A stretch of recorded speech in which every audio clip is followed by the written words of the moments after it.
to my room. Have you watched Hilda on Netflix? Hilda? Yeah. Tilda? Tilda Hilda.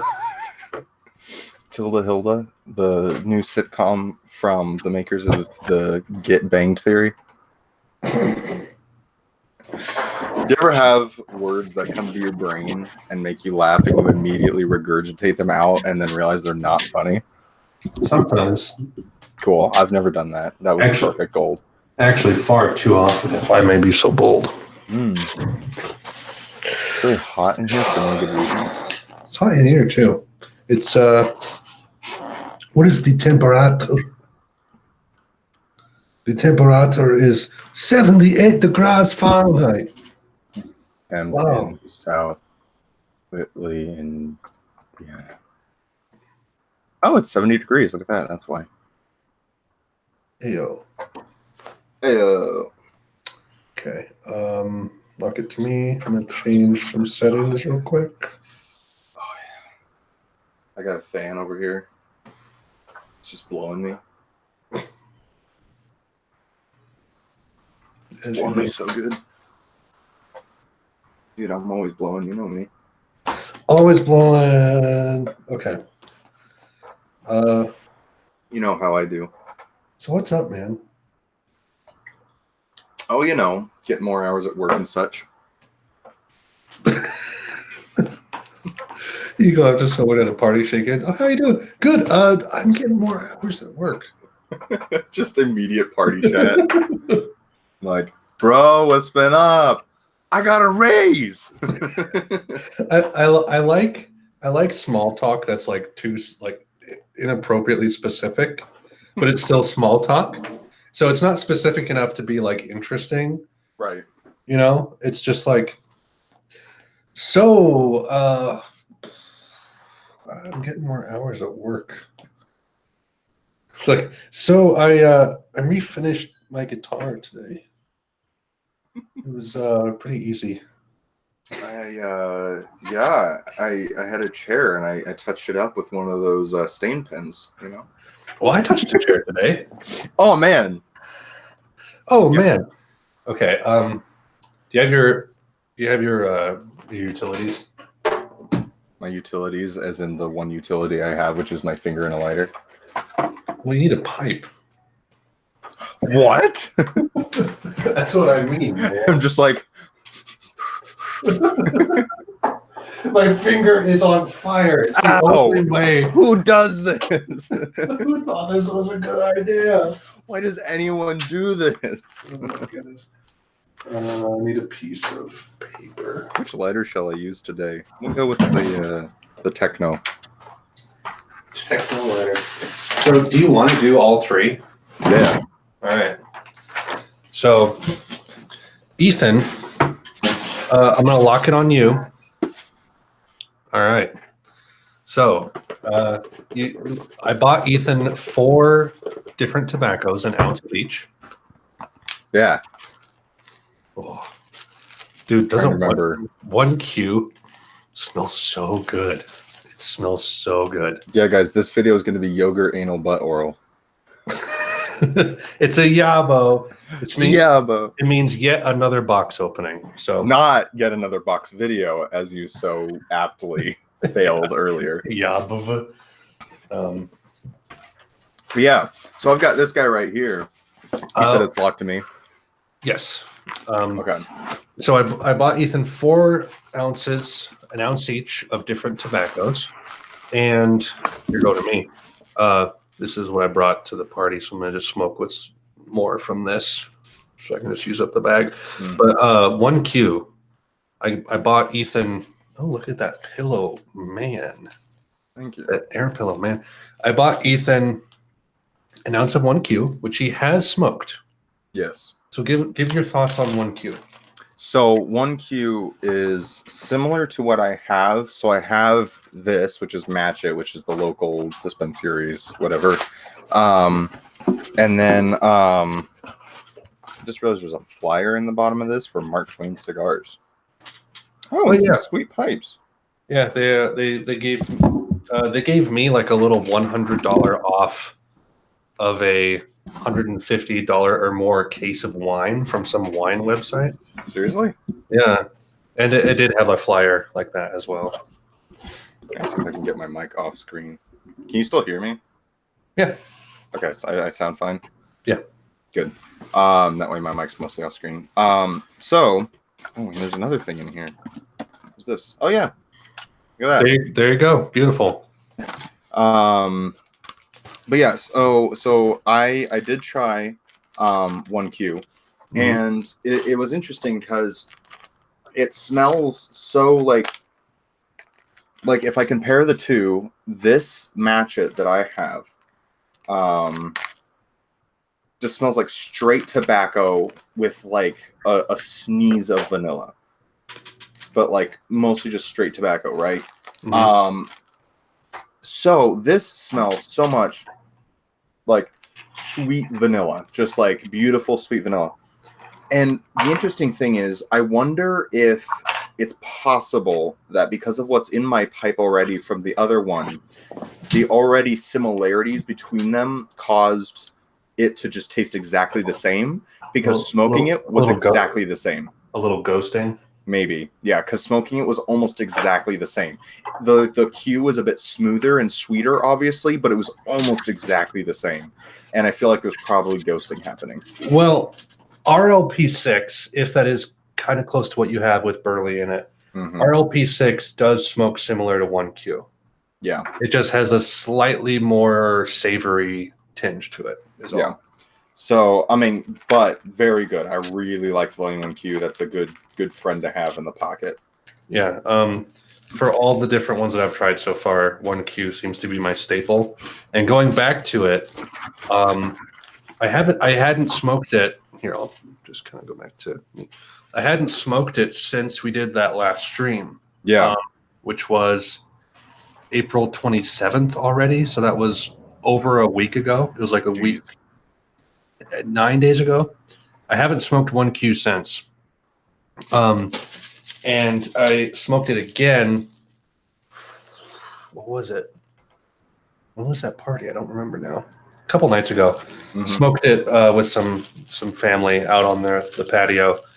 And it was just like coming back to like visiting an old friend. And I'm like, oh, this is so nice. Yeah. It's so nice. And it's like, I think that this is my blend. Like, so far, all the other ones, they just don't hit these notes the same way. It might be because it's my first one, so I'm so used to it, but yeah, I don't know. There's something about it. But anyway, so what are the other blends that you have? So we got some more boys here. We got you a second aromatic, and we got two non-aromatics. And I can't remember, the Haunted Bookshop was non-aromatic, right?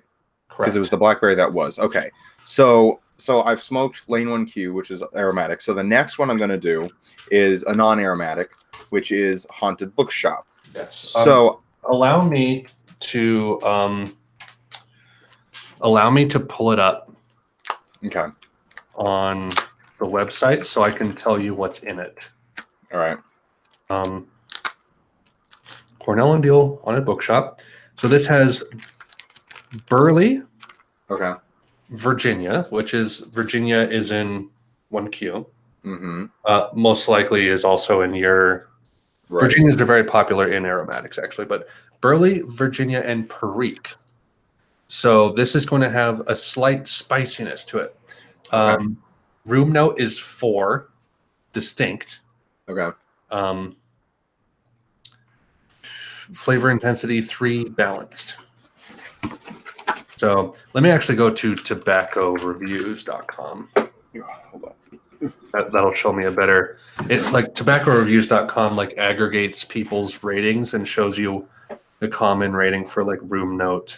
Gotcha. Stuff like that. So I put my laptop on the box so that it wasn't like I was looking down here the whole time. Nice. So Burley based. It's Burley based. That's the primary tobacco in this. Perique, Virginia. So strength, people say, is medium. Okay. Flavoring, none detected, obviously. Taste, medium, and room note, tolerable. So nutty, earthy, dry, woody, unflavored, bold Burley with a light rough edge and hint of spice. So my completely uneducated guess here is that this will have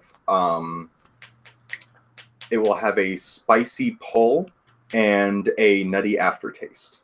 Okay. Completely uneducated guess, and I have no idea if I'm right, but that's my guess. So give it a nice whiff, and we'll see what you smell. Oh, dude. Do you like that? Oh, dude. Haunted Bookshop. There's not a more perfect name. People say that it's actually a really apt name for it for whatever reason. Dude, it literally smells like an old book, but in a good way. You know what I mean? Nice. Like, it smells like happiness and like my childhood of like scavenging old bookstores. Like, this is happiness to me. So I'm guessing to be able to like compare this with what you've smoked before, which I assume your match it has burley. Yeah. Burley is the primary one in this. Do you get any of the perique? Do you get any of the spiciness in there? Yeah. Yeah, there's a little bit more of a spicy note. Okay. So yeah, go ahead and load up, dude. We're gonna do some unless like something smells really good to you and you want to load up more, but we're just gonna try to get through all three. Dude, it even looks like Bookshop. Like, it's just like look at this. It's literally just like, oh my gosh, it looks decrepit. Yeah, this is amazing. I think this is going to be my favorite one, honestly. Like, already, I love this. If nothing else, just aesthetically. I don't even know how much to do for such a light smoke, honestly. I would probably say just like do a light tamp all the way through, and when you get to the top, maybe a slightly harder one. Just don't try to do many tampings, I think is the way to go. I mean, honestly, I might do what I just did with the Lane Q, where I literally just like put some in, tamp it down, and smoke it. That's fine. You don't even have to fill it all the way full if you don't. No, it's like barely full. Okay. Let's see.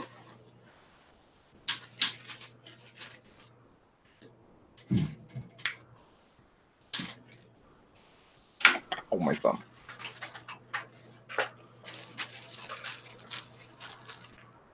You need to open your window at all? Yeah, that'll be fine. Okay. I literally air it out the next day, and by the time I get back from work, it's gone. Nice. Already pipe smoking. Yeah, for real. Okay. Now for the real light. The real light.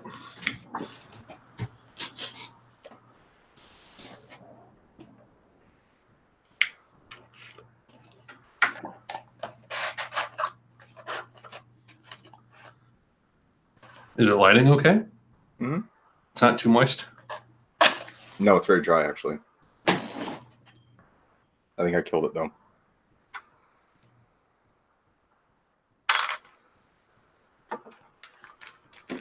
Now, this one's very... Very different? Very light and dry.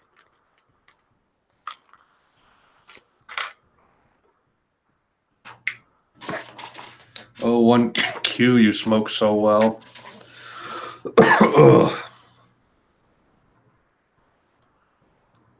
I don't think it's staying lit because of how I tamped it in there. It's like very little and very... Let's try an actual match, get an actual flame on it.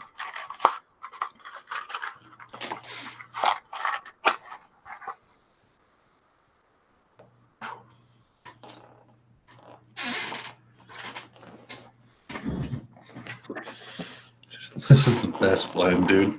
I love 1Q so much.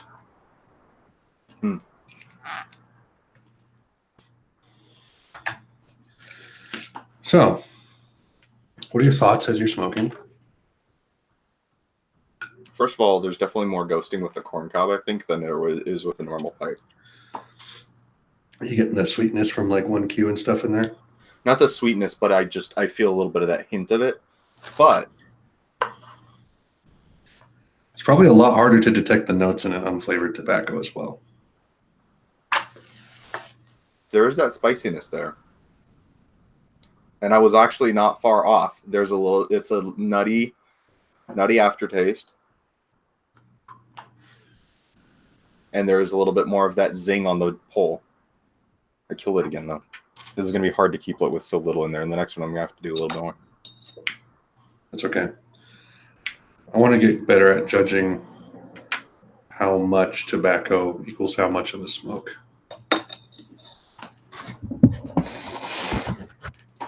I'm going to like this one, though. This is very mild. I feel like the room note isn't as good, so if I was around people, I probably wouldn't smoke it. Yeah, it said tolerable. It's not pleasant. It's just you can handle it. It literally just smells like someone lit an old book on fire and then quickly put it out. It's just like a very mild burnt smell.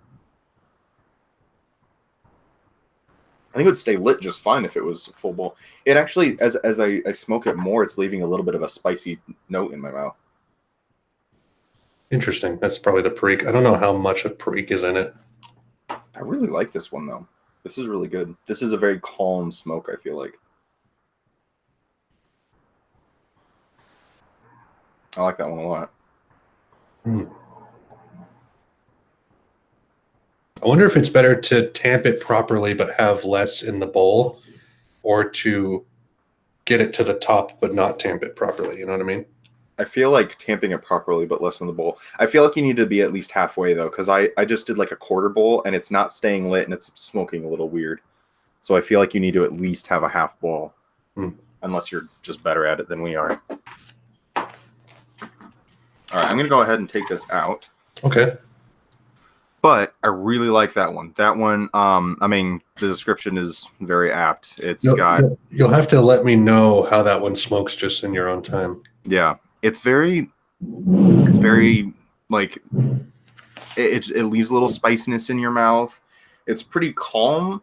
Like, it's not in your face, but it's got that zing. Like, it's trying to compare it to something else. Like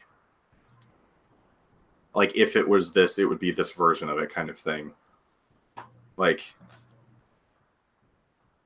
if it was Dark Souls, it'd be the second one. That's fair. Okay.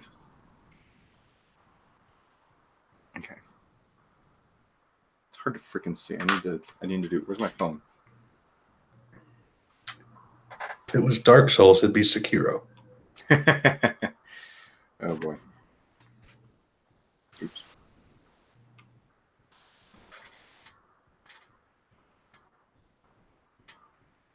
See, it's hard to get it all out of here because it's not an even bottom to the bowl. The bottom of the, Oh yeah, I see. Yeah, the bottom or the end of the actual pipe sticks into it. You have like the aftertaste. You have like a normal tamper, right? Oh yeah, with a little pick in there. I gotta say, I don't ever use the spoon. I always use this little like. Yeah, well, I actually used the knife on my keychain at one point. I need to get an actual check tool. I'm glad this one came with one. You can get them crazy cheap. You could probably find one on eBay for like $1. Oh yeah, shipping from like China or something like that. Mm-hmm. Okay, I think that's good. Turn off the flashlight. Ooh. Okay. All right. So that is Lane 1Q and Haunted Bookshop done. Cool.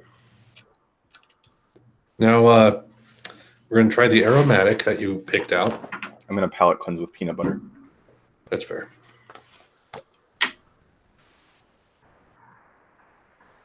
See, my thought process was, out of these three, I haven't smoked yet today.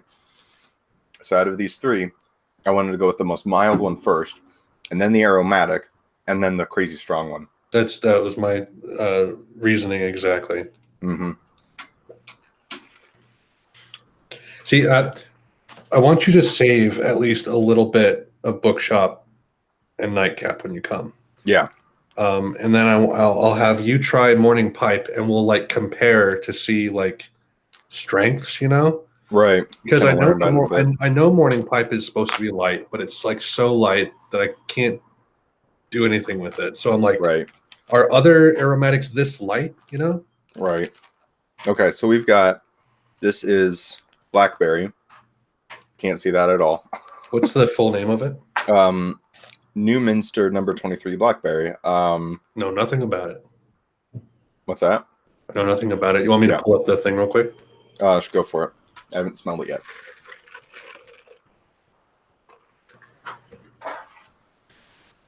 What was the first part again? Newminster Blackberry.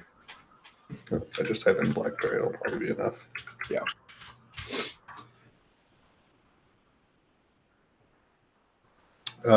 It's Virginia and Burley. Really interesting. Flavoring: blackberry, brandy, fruit, citrus. These are all the different ones people are claiming. So it's Virginia and Burley. It's actually really interesting to see an aromatic that has no Cavendish in it. Because like pretty much all aromatics I've come across have Cavendish. Strength, mild to medium, which I think is 1Q is mild to medium. Flavoring is medium. Taste is medium. Room note very pleasant. So it's just like a mid-range smoke. Mid-range blackberry smoke. Yeah. So I'm gonna take a whiff. Tell me what it smells like, man. Ooh. Ooh. Ooh. It smells like berries. I'm a little lad who loves berries and cream.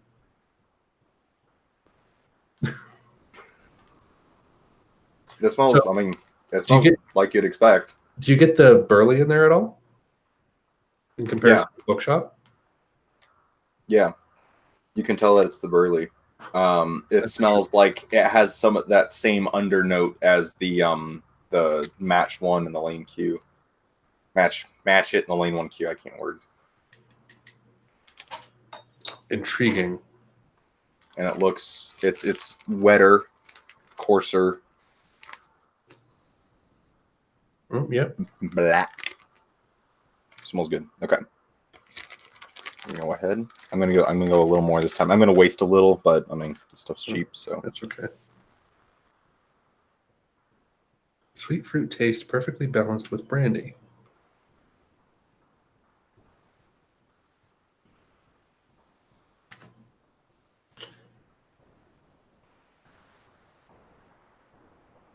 There's just like straight up twigs in here. Like I've noticed that like sometimes there's just like solid chunks. Yeah. I think that's the Virginia, if I'm not mistaken.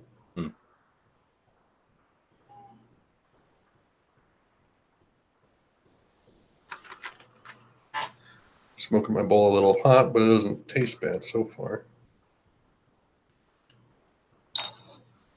Doing them good pulls. I cannot wait until we have another bonfire because I can sit around the fire and smoke and have some ginger whiskey with Greg. It's gonna be great.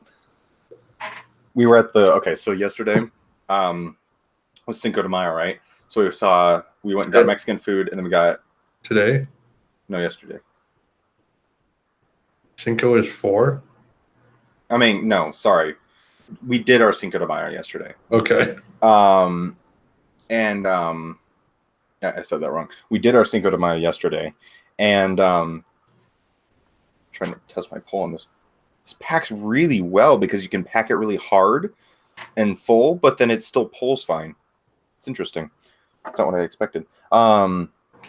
Anyways, so we did our Cinco de Mayo yesterday, and so we went to the Mexican restaurant beforehand, and they gave us like 5 tequila shots. That was like their house tequila, and like, here's some shots to try. Who'd you go with? What's that? Who'd you go with? So it was me, Drew, our friend Pearson, his wife, and her dad, and then Pierce's sister, Pierce's other sister, and her husband, and then a cousin, and then a friend. So it was 10 of us at the Mexican restaurant. Wow. And so the alcoholics at the end there, not really, but the people who actually drink had the shots, and then there was one left and no one else wanted it, and I was like, yeah, sure, I'll do it. So we all did a tequila shot, and it was really bad tequila. Like, it was like their house tequila that they're proud of, and it was like gasoline. It was terrible. Oh no. But then they had a ton of like leftover margarita mix that they thought they wanted more, so they brought a second like whole pitcher of it, and they were like, we got to go to the movie, man, but we don't want to waste this. So we dumped out my water cup and then just filled it with margarita. And so we're just sitting there like, so I unexpectedly before Endgame had 1.5 margaritas and a shot of tequila. It was great. It probably made Endgame seem a little shorter.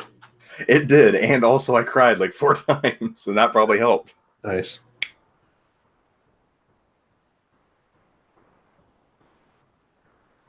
Rest in peace, Toby. Dude, you know when you're doing the charring light and you can't quite taste it, but you kind of can, and it's tantalizing because you're like, I know, I kind of just taste smoke, but I kind of taste it. It's not like the full taste yet. Oh, it's so tantalizing. This is much wetter. Like, holy crap. It probably aromatics probably are a lot wetter when they come in. Like I said, that vanilla custard was wet.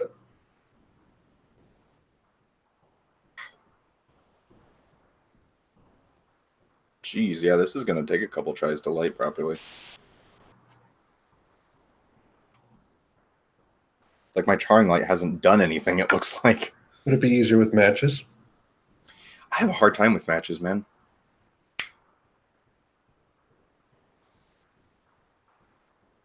Looks like you're getting it a little bit. Oh, man. Don't tamp right away.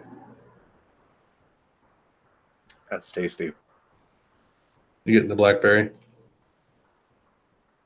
I've always wanted to try a berry tobacco. Well, and this one's it's still a little earthy and full, but with that berry, and so it's just like a rich, that's good. It's not working. That's an interesting choice for burley. Yeah, with a berry.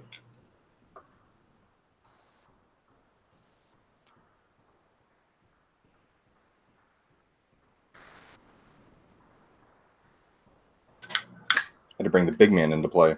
Ooh, Mr. Zippo.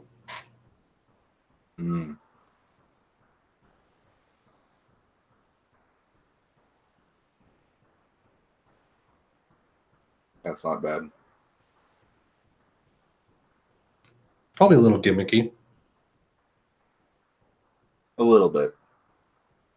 But it's a light on the Blackberry. It doesn't overdo it. So it's not bad. I definitely think I don't like aromatics as much. I think I like good old just like English, you know. Like so far I think that Haunted Bookshop might be my favorite besides Lane. I think it is my favorite besides the Lane 1Q. The Lane 1Q is better than my Match It, that's for sure. I'm kind of torn myself because I want to try like everything to see what I like, but at the same time, I don't want to waste my time. So it's like, oh, I have a chance to smoke 1Q. You know what I mean? Yeah. So it's like I want to branch out and try things I'm not used to, but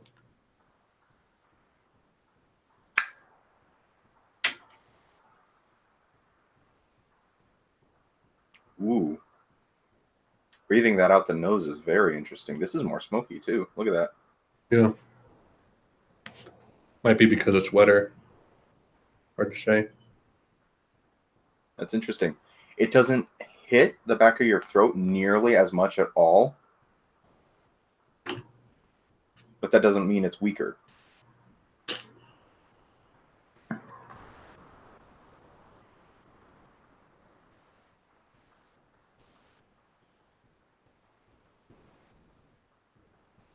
That's interesting.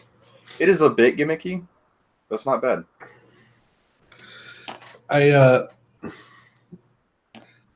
try to think like, you know, if I end up doing like a blend rotation where it's like, this is something I'd be willing to buy again versus like this Admiral's Choice. I don't know how often I'll ever smoke that. And if I ever do smoke all of it, I'm never going to buy it again. But it's like 1Q I will always have. I will always buy. RLP6, I'll probably always have some of that on hand. The vanilla custard, I don't know if I would ever have that in my rotation, you know? And then like aromatics, that's what I'm trying to get more into to see like if there's anything in that that I would enjoy.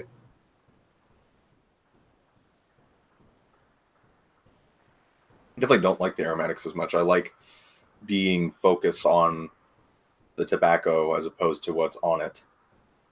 That's fair. Like, I don't see me getting through this Blackberry anytime before it's dried out.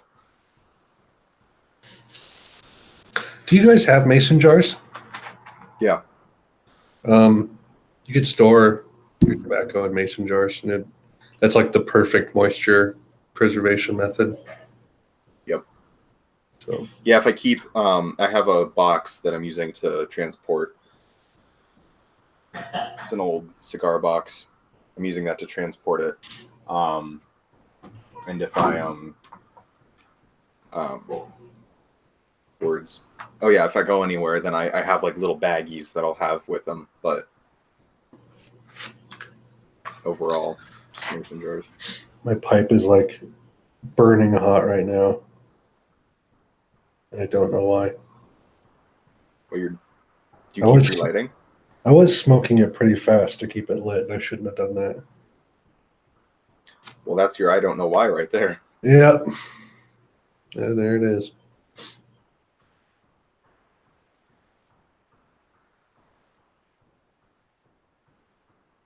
I imagine that fruit and berry tobaccos are probably nice for outdoors among other people. Yeah, this would be a good candidate for smoking around a fire, probably. When I was smoking the 1Q at Travis's birthday, Christy and Mandy commented on how they like the smell.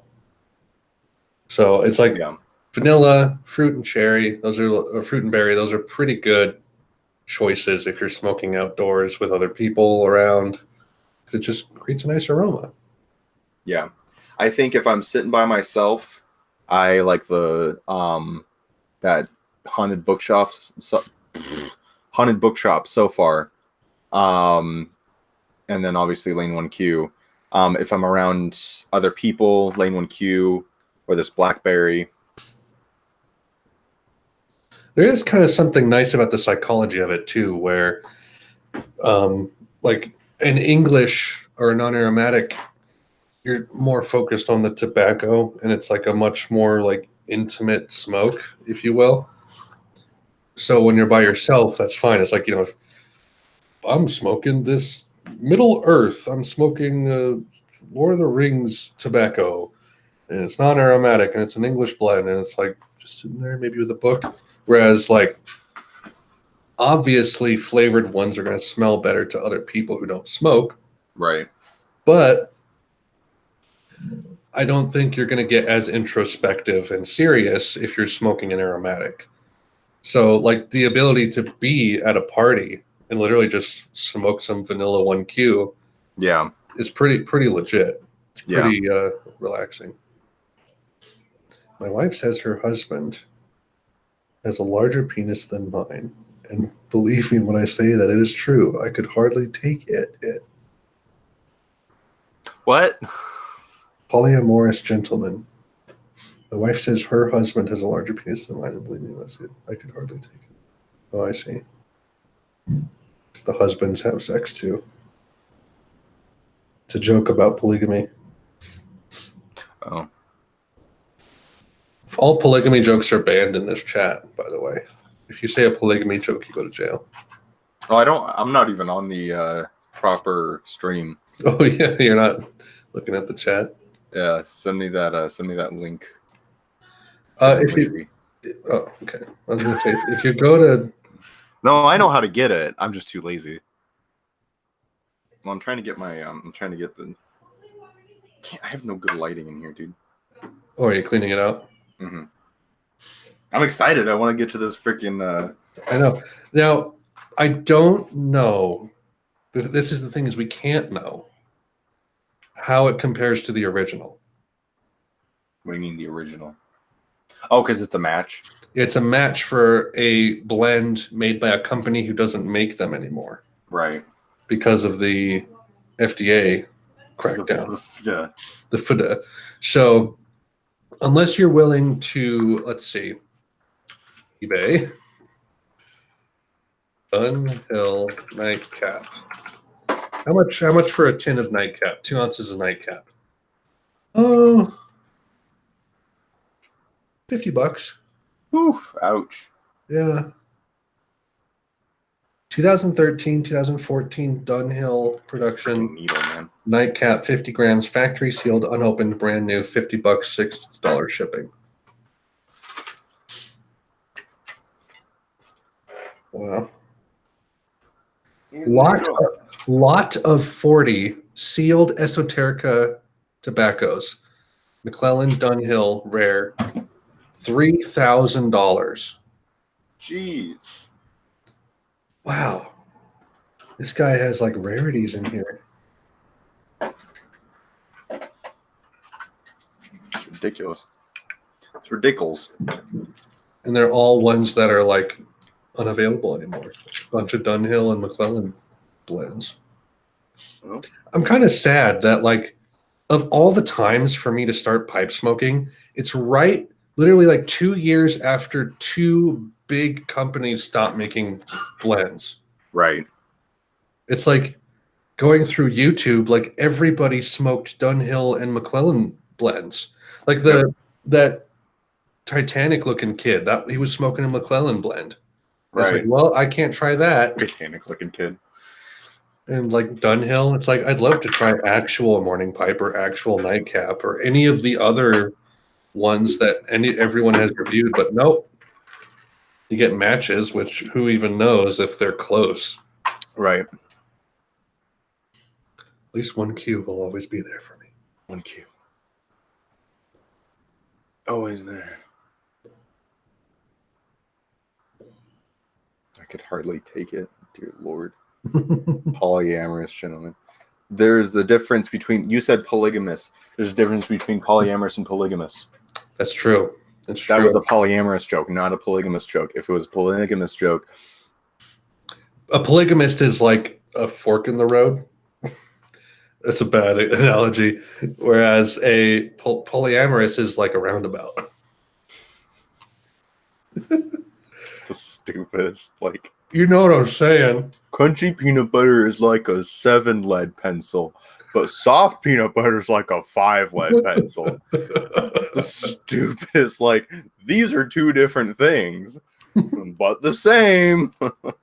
Terrible analogies. You need to do a bit on terrible analogies. I would love to do a bit on terrible analogies. So we have a match for Nightcap here. Yeah, so to recap, I have my match it that I have smoked mostly out of anything because I just got these, which is a little bit like a Lane, but like very dumbed down. Then I have the Lane 1Q, which is vanilla, aromatic, beautiful, beautiful guy right there. Haunted Bookshop, which is non-aromatic, but so far possibly my favorite. I mean, I kind of want to just get back to this guy and smoke him again. I really like him. That spicy, just light, earthy, nutty, whatever. Then we got Blackberry, which is unimpressive, but fine. And now Nightcap. So read me off some Nightcap info. We have Latakia, Perique, Turkish, and Virginia. So It's the real deal. It's Latakia based, which is a pretty intense one. Right. You got matured Virginias, exotic Turkish, and a touch of rich, dark Perique for a robust body, a hint of spice, and a deep, mellow sweetness. Mm. Room note is 4. It's not on the tobacco reviews for some reason. Nice. Flavor intensity, 5 out of 5. Okay. Oh boy. So people say not quite as rich as the original, but still very acceptable. Very acceptable. So it has 4 out of 5 stars, 39 ratings. Very acceptable is the most like it's not perfect, but it's close thing. Yep. All right. So give it a nice old smell. Latakia. You ready for this? Yep.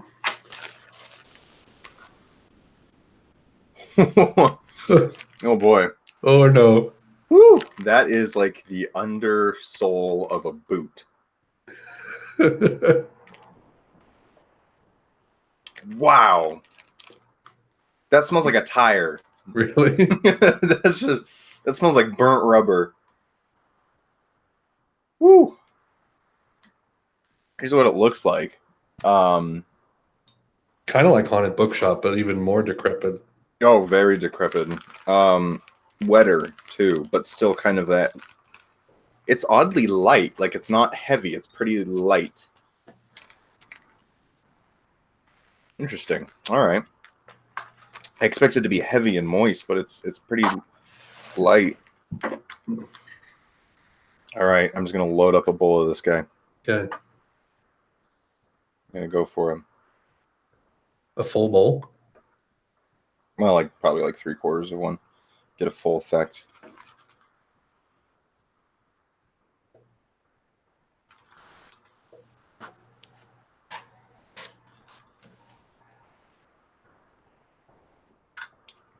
Jeez, he is heavier once he's in the bowl, though. It's hard to get him down. It's a he. Oh yeah, this is a he. This has a complete. The only way this is a woman if it's transgender. This is a he. Haunted Bookshelf can be either way. It could be like a 500-pound woman. Yeah, true. This is a bearded lady. There you go. The bearded lady. That's a good name for tobacco. That's exactly what this is the bearded lady. I'm calling from now on Nightcap Match. I'm calling it bearded lady. You want to smoke a bearded lady? Oh yeah. Put a bearded lady in your bowl and light on fire. Yeah, it's a good weekend. It's a Tuesday for me. It's a Tuesday. All right. See what we got. Nice and easy. He's not lighting.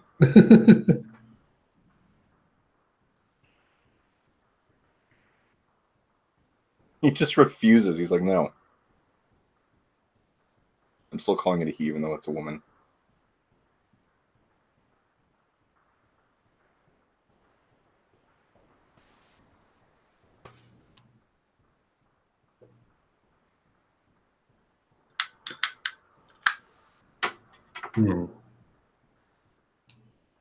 Poofed up. Poofed up.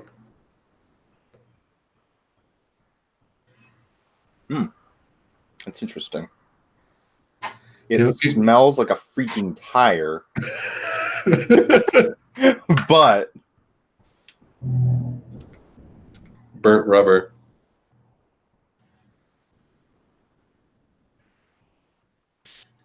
After you get your true light, give us your impression.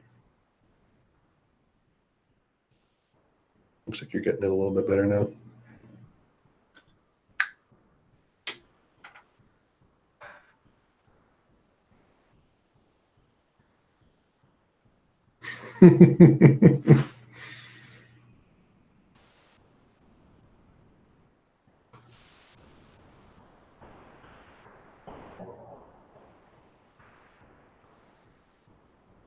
it's interesting.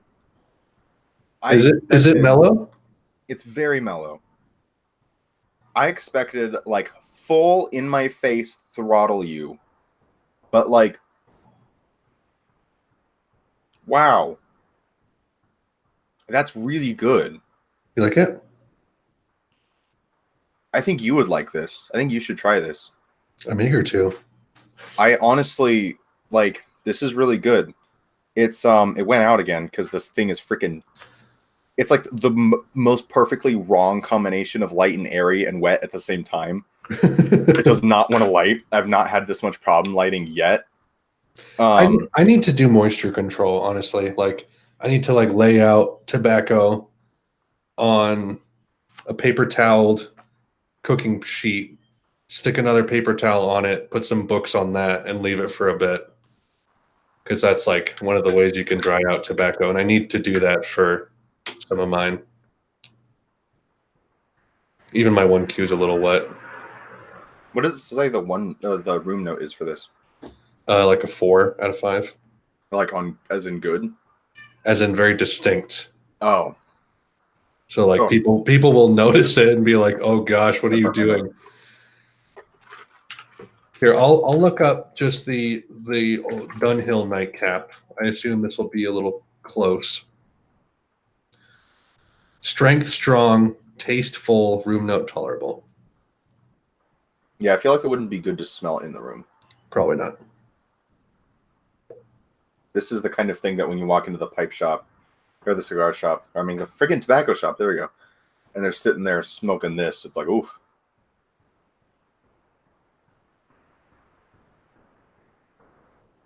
I really like it though.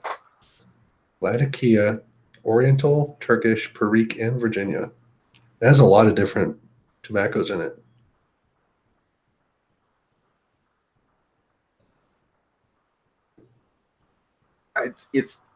It's hard to describe because it's just like, I mean, it's just tobacco, right? But like, it feels like it's just kind of a, you know, mellow blend of everything. It's just like, you like tobacco? Here's just tobacco, you know? Mm-hmm. Like, yeah, I don't know. I really like that. It is like the aftertaste is like, I feel like I just ate some like extremely smoky like beef jerky, you know? Can you retrohale it?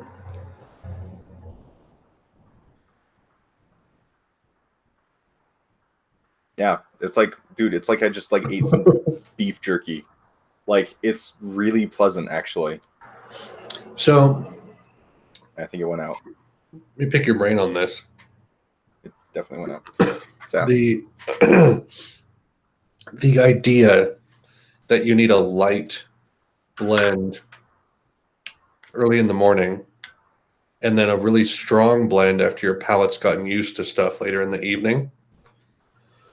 Would you agree with that? Do you think that this is a good blend to end the day with, or would you be more inclined to end with like a light English or an easy aromatic? Yeah, see, I usually tend towards heavy in the morning, light at night.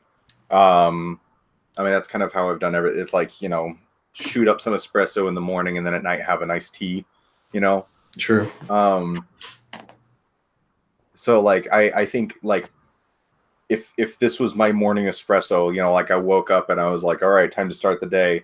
Like I would probably start it with something like this, you know, strong, just a good old hit to get going. Start the day with a bearded lady. Start the day with a bearded lady, end with a twink. I mean, you know, you've worked hard all day, so you need to be slapped awake, and then you just kind of end easy, right? Mm-hmm. That's right. That's right. I really like this though. Good. I definitely don't think you should smoke it around people unless you know that they're all right with it. Like if I was around a bonfire and it already smells like bonfire, I could see doing this because it just doesn't really matter at that point. Uh-huh. But I wouldn't ever do this. Like I probably won't even do this more in my room, you know? That's probably going to be a little unbearable. Mm-hmm. Ooh. So, haunted bookshop versus bearded lady. I mean, there's just two different things, man. I mean, it's like peanut butter and pencils, right? It's like peanut butter and pencils. It's like a fork in the road and a roundabout. You friggin' generate. No, yeah, I think that like what situations do you see yourself in where you would smoke any of these? I mean, if I was sitting around a bonfire and I was wanting to just chill out and, you know, like if everybody's talking and all that, you know, and just around a bonfire and all that, I could do the Blackberry, but I would see I'd see either Lane 1Q or this. Hard to keep lit too. Doesn't smoke very hot. But burn very hot, whatever. For the haunted bookshelf, I mean, or bookshop, not haunted bookshelf, one shelf. Everyone on YouTube miss says it at some point too. Really? Yeah. It went out again. I'd say the haunted bookshop, I could see pretty much any situation, probably just as long as I'm not around people. Like, really, that's just a good, pleasant one to smoke anytime, as long as it's not around people. Anytime you're around people, I would see Lane 1Q or Blackberry, any aromatic. I like if I'm sitting there, I'm sitting outside on the the porch, and it's the end of the day. I could see. I mean, I could see either Haunted Bookshop or Nightcap. But probably like again, end of the day kind of thing would probably be like Haunted Bookshop, lighter. If I'm up at like 9 and I got to be to work at 12, and I'm smoking like a 20-minute bowl, a little bit of Nightcap maybe. Blackberry, I really don't see myself doing unless it's around people, just because then it's aromatic. Right.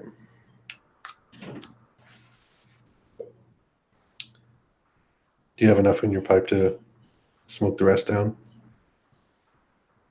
What? Do you have enough in your pipe to smoke the rest down? Dude, I've still got like 3/4 of a pipe here. Oh, nice. So we're going to end on Nightcap then, huh? Yeah. Why not?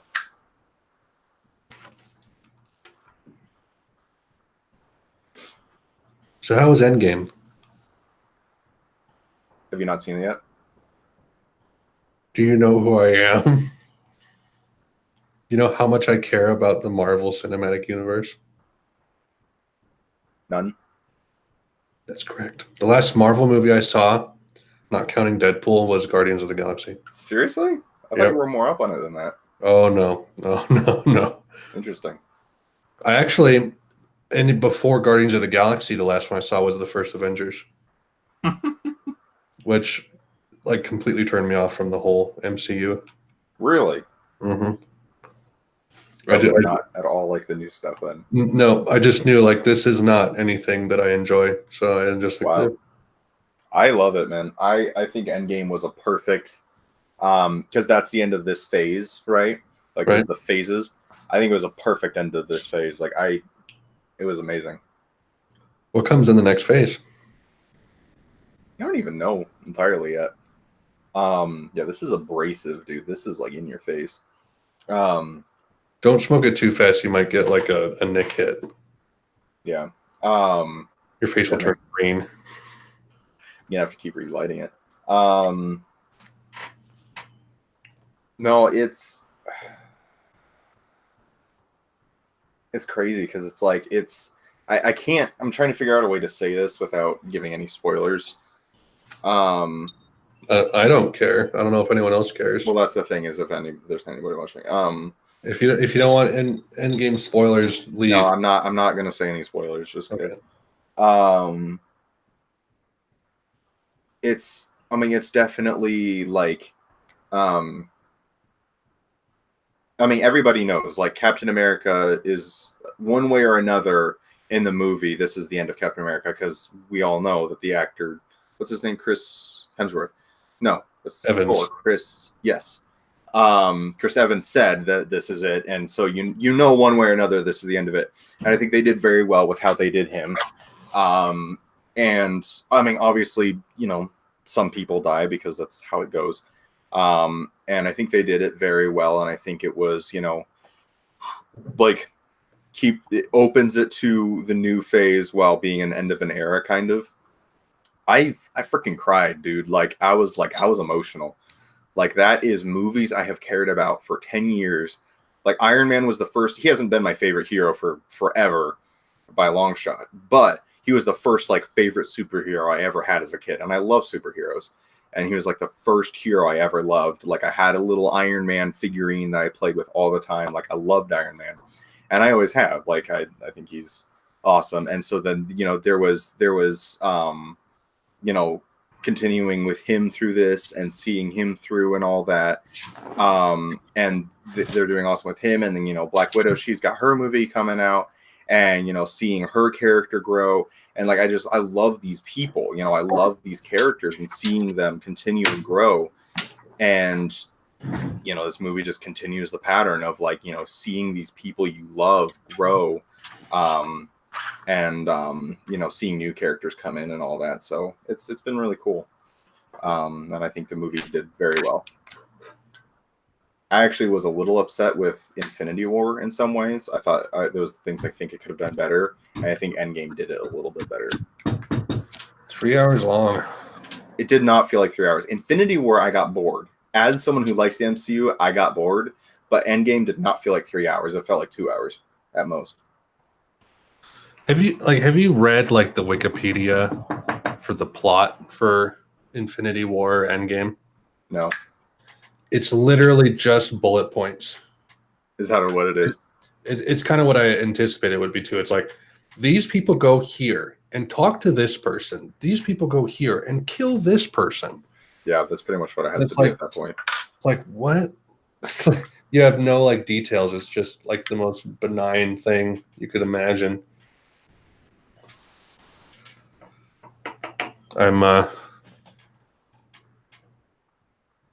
Yeah, that's for some reason my 1Q is smoking really wet recently. I don't know why. So I'm going to empty it out and I'm going to put in some RLP6 because it doesn't smoke quite like this.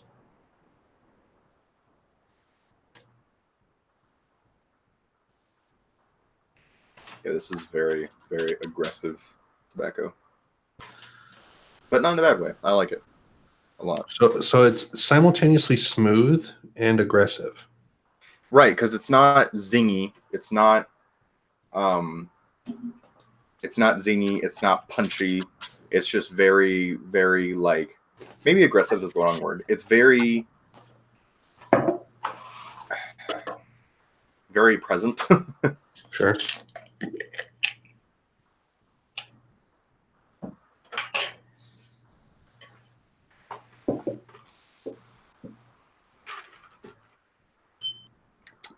I haven't smoked RLP6 in a while. Wonder what it'll be like. What does that have in it again? Same as 1Q, Burley, Cavendish, Black Cavendish, Virginia, but it also has Burley in it. And this is, for some reason, a much drier blend than the 1Q that I have. So, you know, I've been talking about my favorites here. I forgot how much I love that vanilla Black Cavendish. The VBC. That coarse cut. Oh, dude. That coarse cut and that it's wet and coarse, that cut of the tobacco and the flavor and the body. It's good stuff. I just remembered I had my fan pointed at me. That's probably not helping me not keep this thing lit.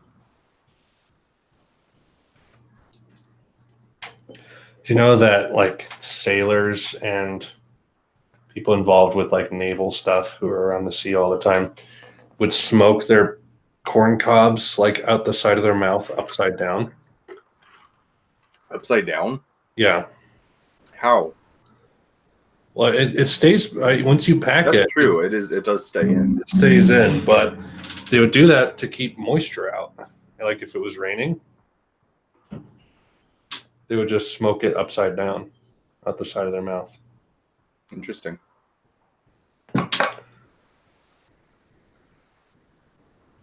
Burly, burly. Burly, burly, burly, burly. I'm considering whether or not to grow my beard out. Because, like, I mean, absolutely could in a heartbeat. I literally just have to stop trimming it down and it'll grow out. But, like, I feel like I wouldn't. I don't know if I'd actually look good with a beard or not. How long have you had facial hair with like not?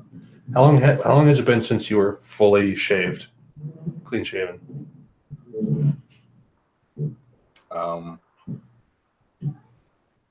Like 7 months probably. Okay, so it's had a good chance to fill in. Oh, dude, it's been filled in since, like, it literally has been filled in since before I was like, because even when I was shaving it, it was like coming in. And once I stopped shaving it, it was just like beard. A beard. Mustache is still blonde as hell, but it's there. Okay, let's compare. I've never done this before. Stop dying. Okay, I'm done with this guy. I want to go back to my haunted bookshop. Okay. You get a nice ash bed going, though. Okay. I haven't smoked RLP6 in a while. I'm going to compare it back to back. to 1Q. Smoked more of him than I thought. Wow. I actually smoked a lot of that. Oh gosh, he packs in so tightly.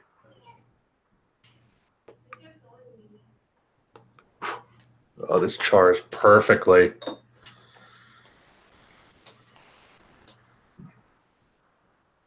Out of my freaking pipe, dude. You kind of have to like see what tobacco you have that smokes and lights the best, and then use that moisture level to figure out if your other ones are too wet or too dry. Yeah. Well, and you got to remember the different types of tobacco too.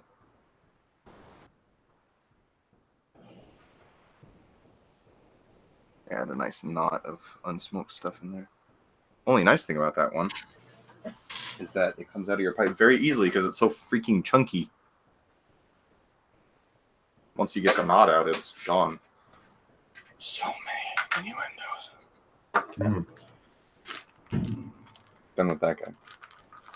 Oh, what I want to go back to, probably my bookshop. I like my bookshop. Bookshop. Pack a big old bowl of this boy.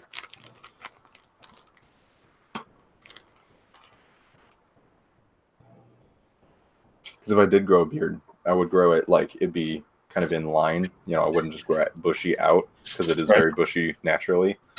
But I have to like grow it out, and I'm like, I don't even know if that would look good.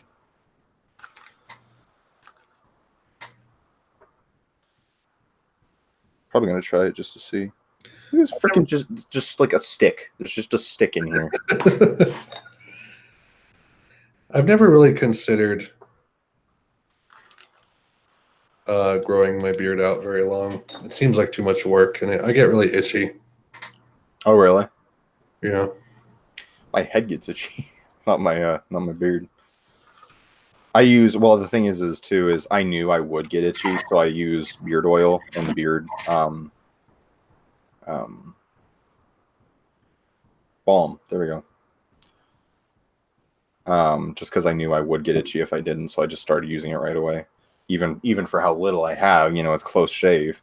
Because I just knew it would happen. And voila, it works.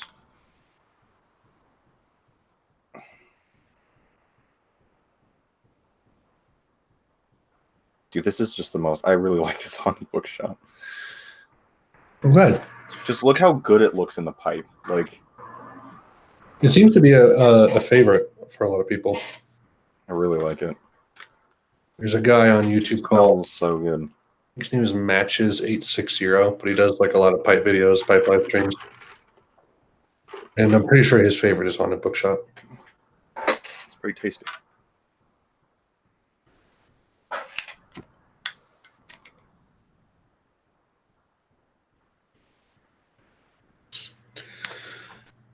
I like tobacco that and the fact that it's like a natural antidepressant. And smoking a pipe, not inhaling, you're getting the nicotine in like one of the safest ways possible, aside from just like chewing gum, you know? Right. So not only is it like relaxing and calms you down as a person, it keeps you not stressful and unhealthy that way, but you just get like a nice little antidepressant that kind of, you know, is very natural. It's found in the world. It's not like manufactured in the lab. Yep. It's like of all the drugs, weed is the best just because it's so like literally here's a plant, sniff it. Right. You know, cook it and suck on it.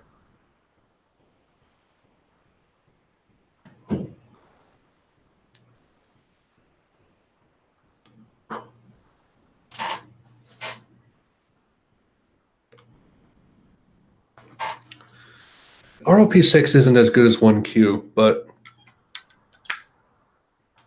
I see the appeal.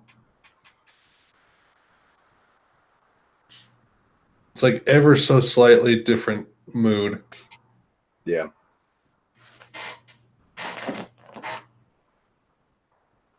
I really do like this Haunted Bookshop. Are you getting Blackberry ghosting at all? No. Nice. I cleaned very thoroughly after the Blackberry.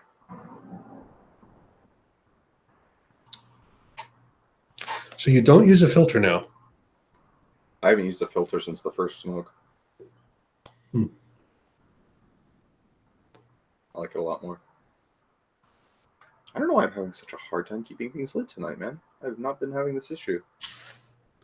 And you don't have any like tongue bite issues or anything like that? Doesn't smoke too hot? Nah. Good. I have a very, very weak tongue anyway, so I'm not surprised if I do get a little bit. Like literally, every time I have a hot drink, I burn my tongue.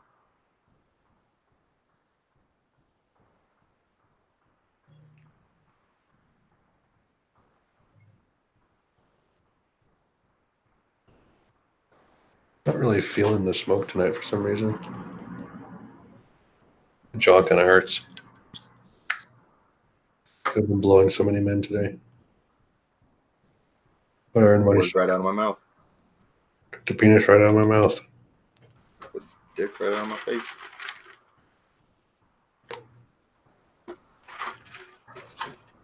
So Ethan, Hmm. what are your thoughts on The Hobbit and The Lord of the Rings? You're evil like a hobbit. Have you seen the behind the scenes of The Office? Not very many of them.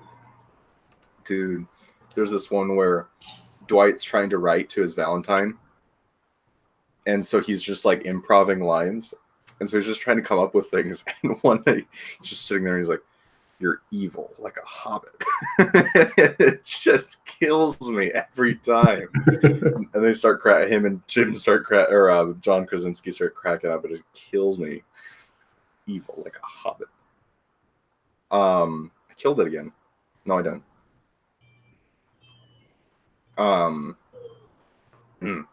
Tasty. I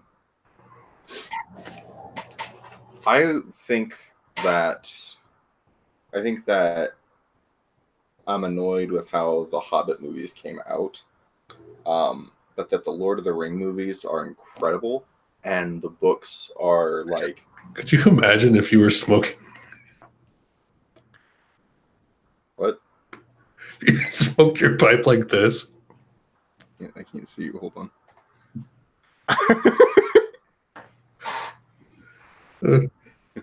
So the thing about the Hobbit is.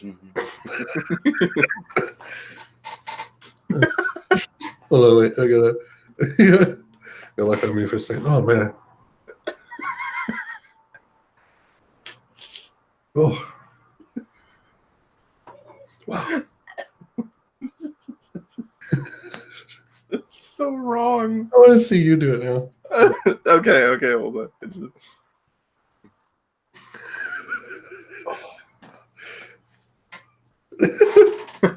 Oh, man. Oh, it's so wrong in every way possible. I know. Or if you just grab It's like people. Yeah. It's like people who hold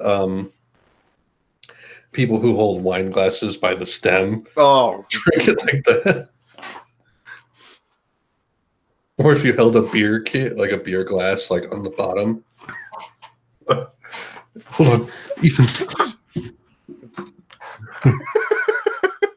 You have to cradle the bowl, like nice. like it's a single ball.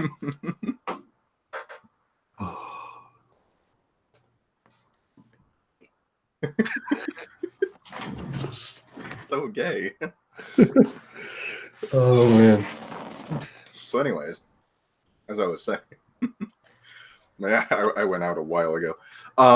Can I interrupt you? Yeah. Okay, I want to share. Are you familiar with Gavin McInnes? Can I interrupt you? Because I think the books are actually like a different experience than the movies. Yes. Anyways, continue. Are you familiar with Gavin McInnes? Yeah. He on his podcast, he talked. It was a few episodes ago. He talked about gay sex. He's like, but not like homosexual sex, just gay sex.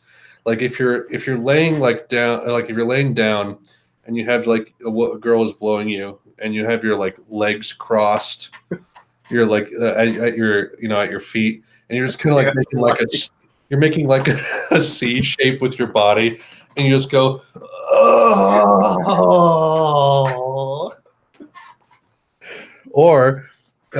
if you're going down on her and you're just like, oh, you just start crying. Oh, I love you so much. Oh, my angel, I love you. I love you. I love this woman. That's gay sex.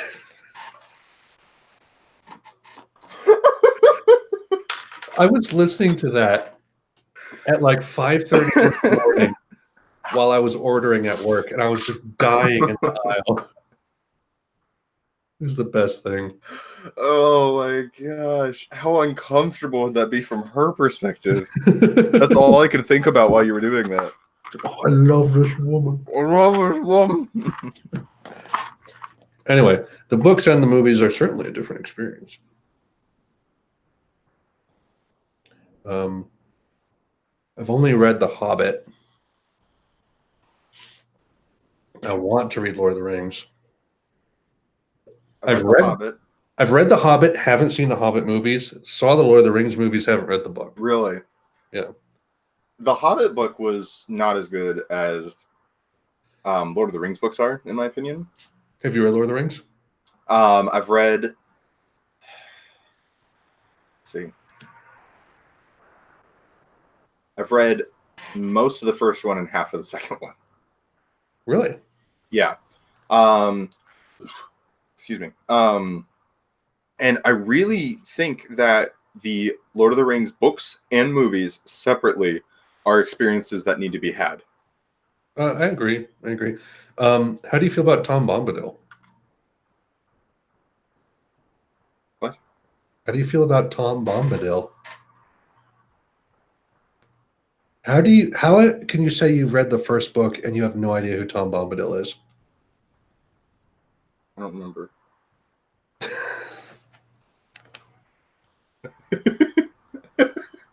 Oh. Oh. I love this pipe. I love you. No, Tom was someone that they met on their way to.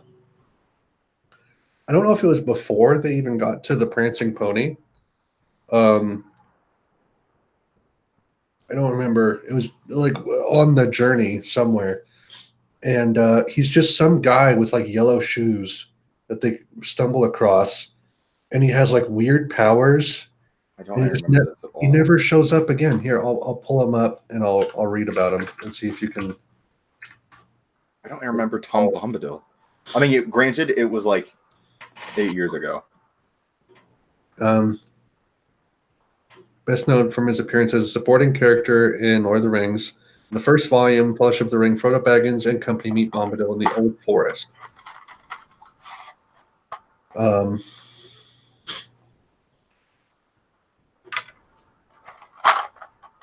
Tom and his wife Goldberry, daughter of the river, still live in their house by the source of the Withy Windle. Some of the characters situated. In the book, he is described as master of the wood, water, and hill, and nearly always speaks or sings in stressed time meter, 7-beat lines broken into groups of 4 and 3. Weird. He appears in 3 chapters: The Old Forest, In the House of Tom Bombadil, and Fog on the Barrow Downs. Tom first appears when Merry and Pippin are trapped by Old Man Willow, and Frodo and Sam cry for help. Frodo spends 2 nights in Tom Bombadil's house, each night dreaming a different dream. He apparently can make the ring disappear. I do not remember this man. So he's like this super overpowered guy who shows up at the beginning of Fellowship and is never seen again.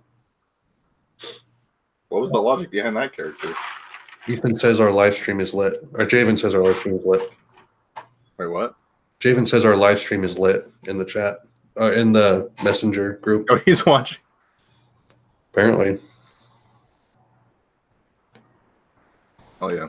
Javen, if you start smoking a pipe, join us. You can join us. It's pipe exclusive, though. No vaping allowed. It's true. It's like that meme. I'm selling this guy, finally. Really? Are you quitting vaping? Yeah, dude, I'm sick of it. Nice. It's the stupidest thing ever. I'm actually kind of surprised that like I just told you what I love about pipe smoking, and you made the choice to.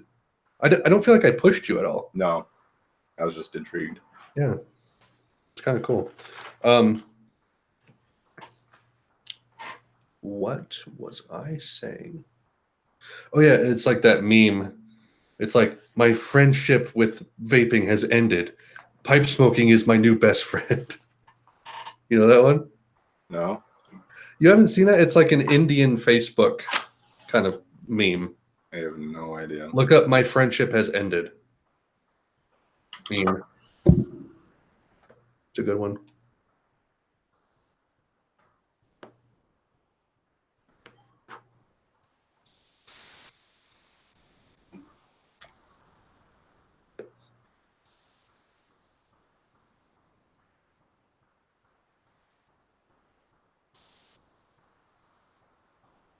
What the hell is this? I'm surprised you haven't come across that one. It's good. Maybe I did, and I didn't even like. I just skipped over it. It's probably about 2 years ago when it made the rounds on Reddit. It didn't last for very long.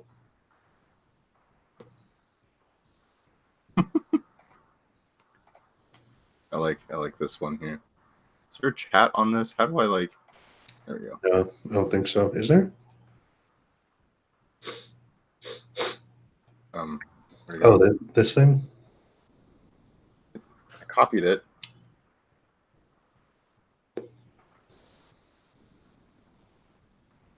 Can I not? It's stupid. Okay, fine.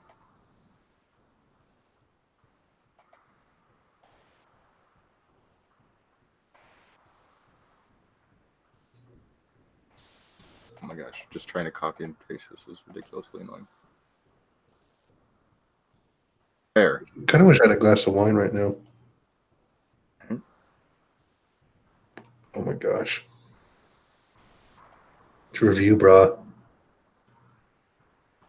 It's great. A plus. You're a pipe man. You're your own stereotype. Yeah, we were talking about this where it's like I fall under the category where I wear excess jewelry that doesn't need to be worn, streetwear, not good streetwear, but quote unquote streetwear. And then my other half of my wardrobe is like professional clothing, and I smoke a pipe now. And it's like, what am I? What kind of cliche do you fall into? None. Because I listen to rap every day, but then I sit down and smoke. Rap the Killers. Mm-hmm. Like my 100% playlist right now that has like all my songs on it.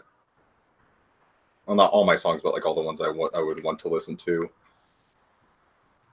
Oh yeah, you started making a playlist like mine. I'm at 10 hours. Check mine. I I haven't want to added see how to many it. songs are in it. I haven't added to it in a while. Actually, I could probably add some more.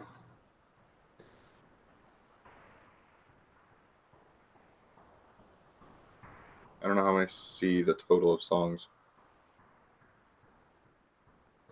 79 hours. 1,105 songs. I think I'm at like 200 something. Actually, no, I've added stuff. I can add more though. Do they have the live album on here? They do.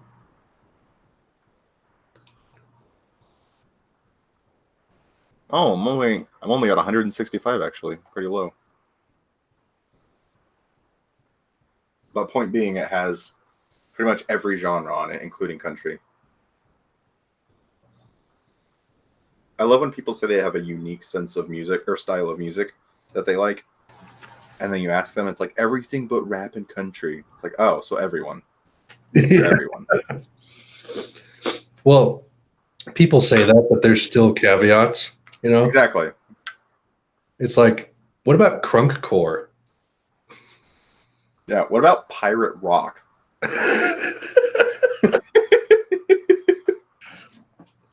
What about post metal? Do you like post metal?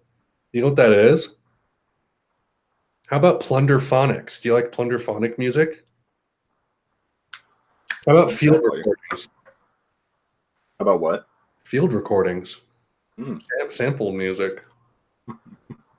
How about DAI music, turntable music, like that? Yeah. How about rap and country? Do you like outlaw country or just country western? Or do you like traditional country? Do you like Glenn Campbell or do you like Kenny Chesney? Do you like the kind of rap that is complicated, thought out, and deep, or do you like the kind of rap that rhymes shirt with shit over and over, and that's about as far as it goes? Yeah, those two words on repeat. Slant rhyme is the bane of humanity. It's like, I'm not going to rhyme, but here's two words that have similarities. It's pretty bad.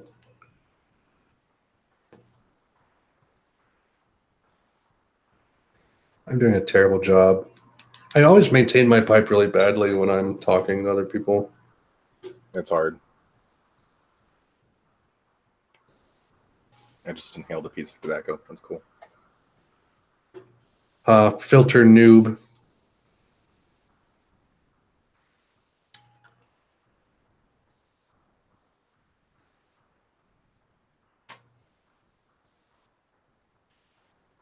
I think I was going to say something.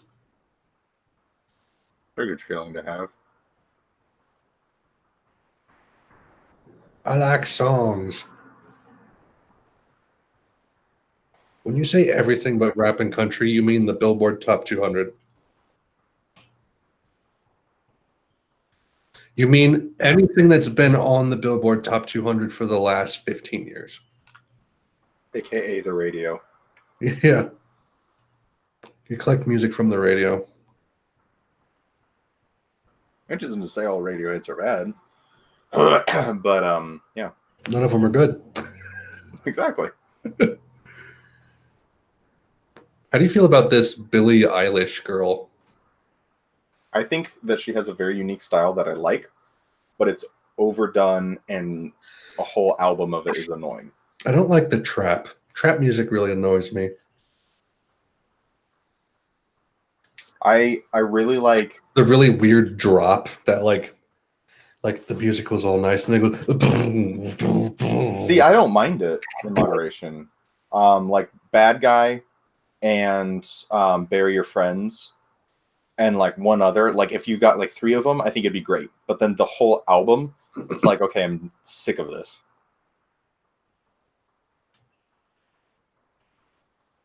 Haunted bookshop, huh?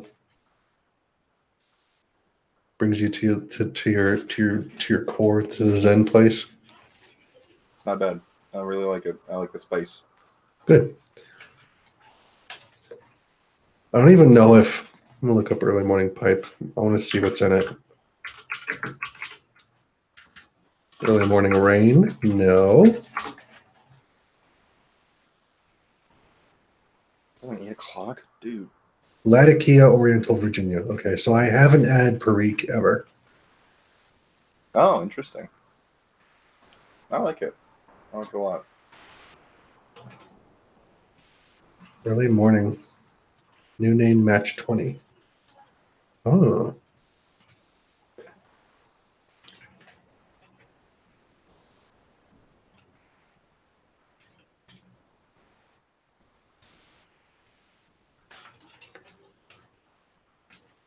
It's also match 20 though.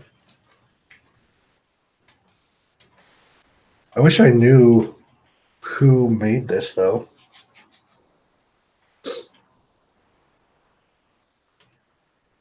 It doesn't say like what company produces or manufactures these matches.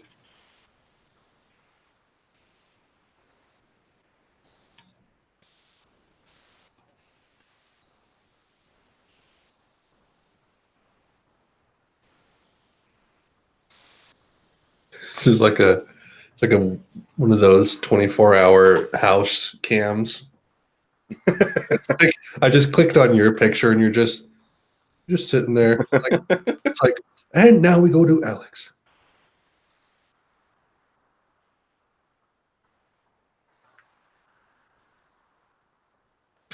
Oh no. 101 Dalmatians, the guy was smoking a pipe. You remember that? He was smoking it really fast too. He was like puffing like crazy, from what I can remember. Yeah. That's the funny thing is, like, in those cartoons, the pipe always gives off so much smoke. It's like, you realize the pipe is the least smoky of the things.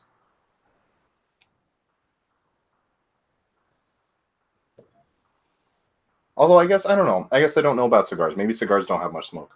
Cigars have a lot of smoke. Do they? Okay. Okay. Yeah. I don't really know. I don't like cigars. Yeah, cigars are lots of tobacco.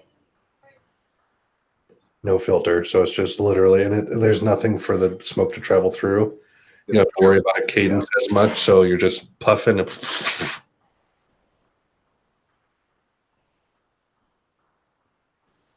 Did I tell you about the Walt Disney pipe shop?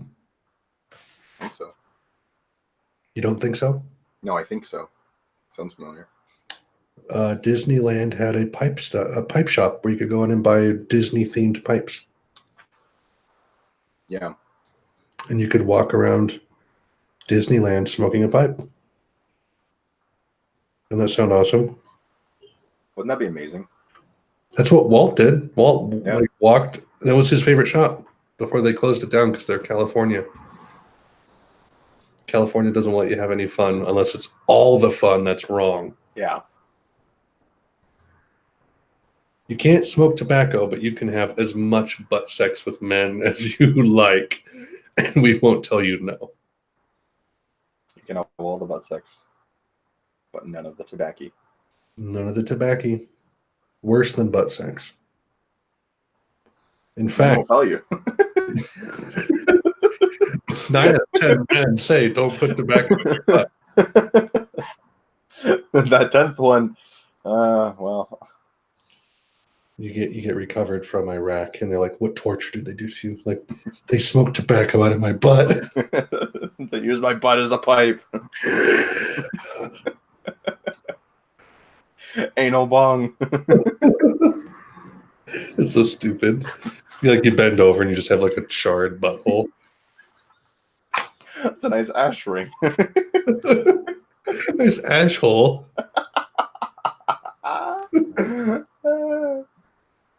Too easy. But you gotta take it where you can get it. Look in the ash hole. No, they didn't do any of that. They just smoked tobacco out of it.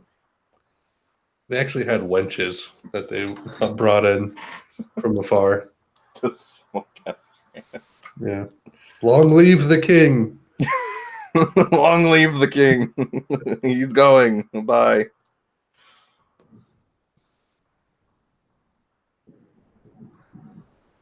I have like $20 on my account right now, and I need to make that last until Friday. You can do it. It's all going to gas money.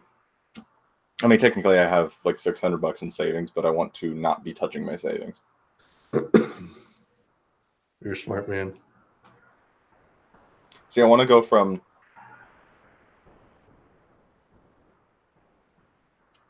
I've been having a habit of being that friend who pays for stuff and being a nice guy and all that.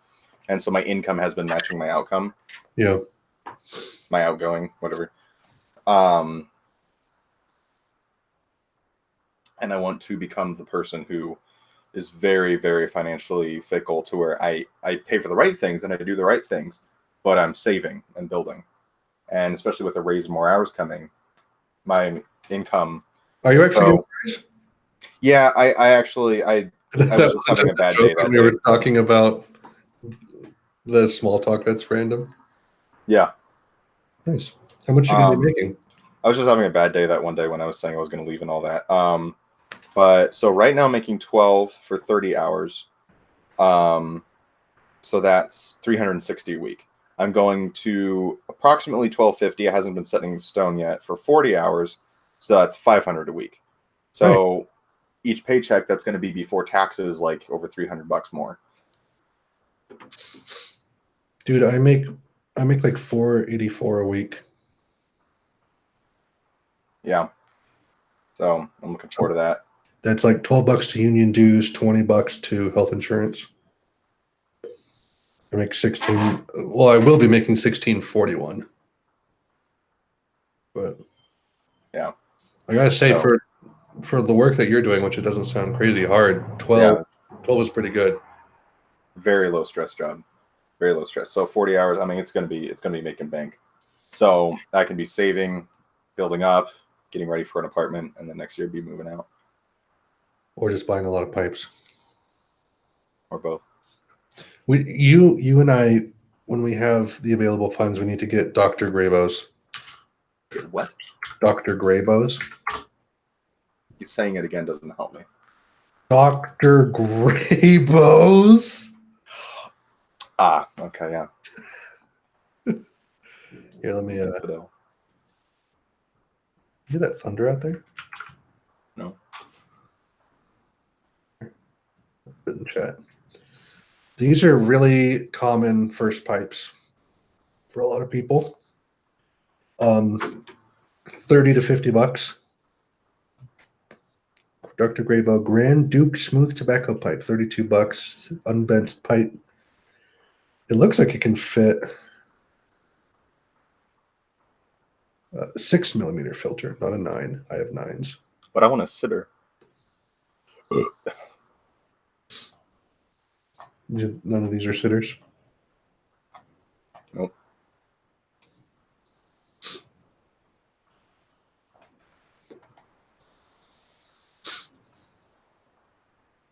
I want to get one of these at some point. They all use 6mm filters. That sucks. I also want to buy my pipes in person. I really like seeing them. I agree. They might have, if you look, I don't know if you're looking at these still, but they have a little, like a spade, what is that, diamond mark on the pipe, on the stem. And that signifies they're at Dr. Graybo. You said they have pipes at the place? Not a ton, but some, yeah. They might have Graybos there. I don't know if any of them will be sitting, but you can look and see. They're really good pipes, apparently.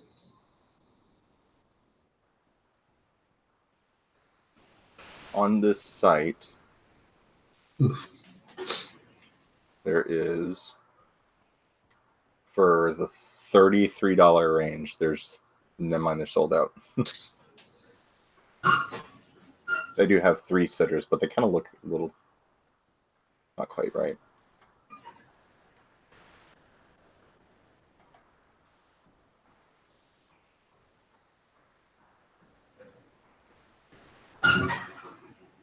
The poor gate outside is just dying.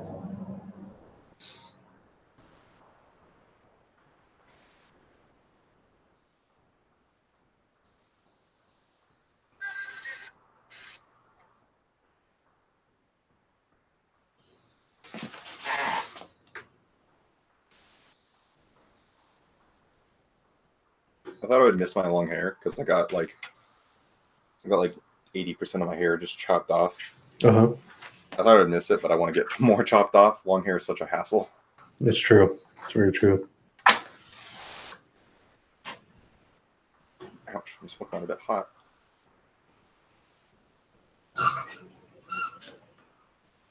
Ouch. Freaking wind. Blowing the flame onto my hand. Good thing I got it lit, wind. That was very rude. Something about you saying that and then your facial expression afterwards was really good. So, I'm going to play you 2 songs, all right? Good luck. That wasn't funny. You're like, okay, it was a little funny. Where is it? There it is. Okay. And then... Why does my jaw ache? I don't like when I smoke and my jaw hurts. Okay. So, oh geez, loud.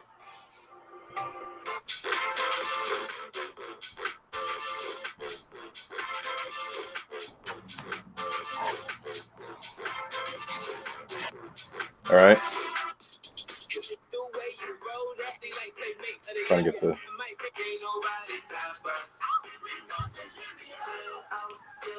Trying to get to the beat part.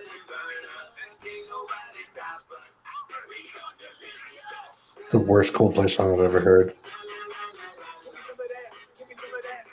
The beat underneath of those two songs sounds identical to me when I haven't heard one right after the other.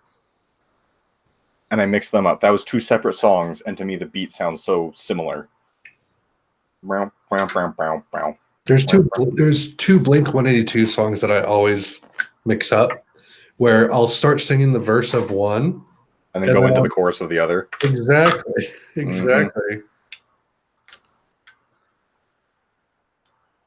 Blink 182. What a freaking nerd. You're just jealous. Of?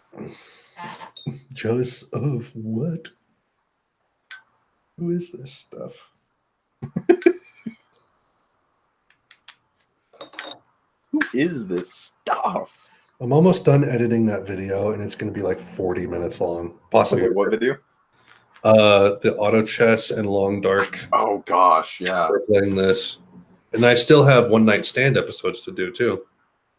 Seriously? Yeah, I've just gotten so caught up in my music videos on here that I just neglect all the other stuff I have to edit. I totally forgot we even had those.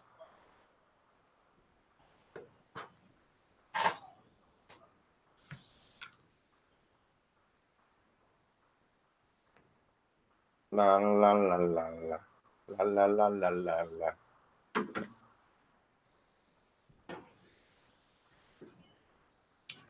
I got a game on Steam called Hymno,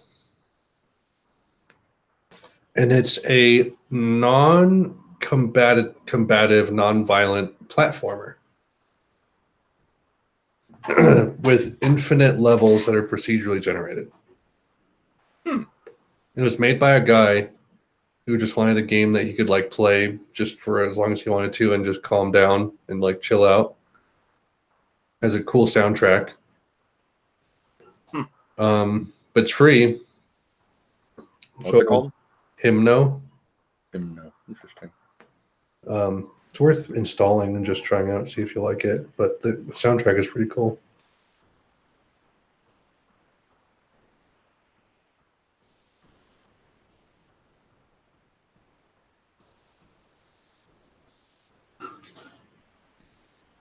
And I'm trying to finish Prey. Right. That's the one where it's the horror shooter, right? Yes, kind of like BioShock. Yeah. David was playing that when he was here. Oh, really? Yeah, he wanted me to play it, and I forgot. Sorry, It's pretty good. I started it like a year or two ago. Just never got around to finishing it, but I'm gonna finish it now. Very similar to BioShock. Yeah. In a lot of ways, like story twists, even. Really? It's like, oh, you're on a, you're going through this place, this facility, and someone is chatting with you over the intercom, and you don't know who they are. It's like, interesting. I wonder. Would you kindly? What's your favorite game?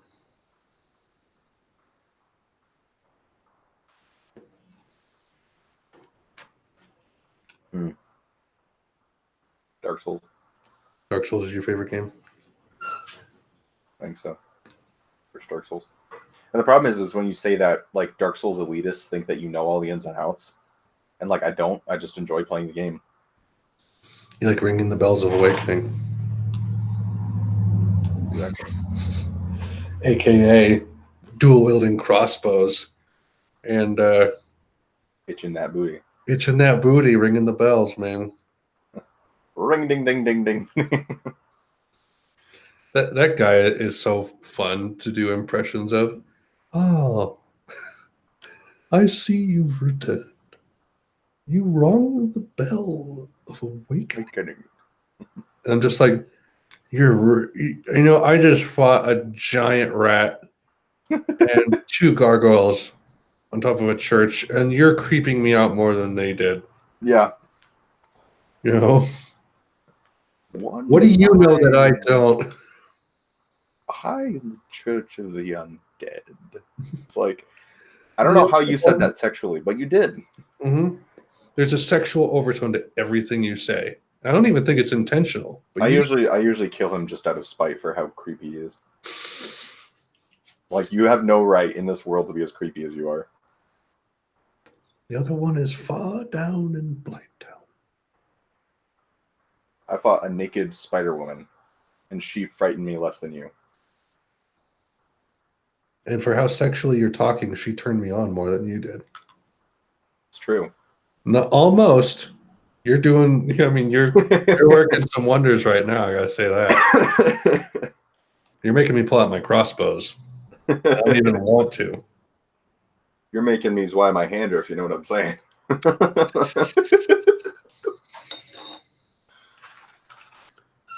You're making me. I don't even know what's the name of that sword on the bridge. Claymore? Yeah, you're making me clay more. Man, if I was claying, I'd be more right now. Freaking. You make me so mad.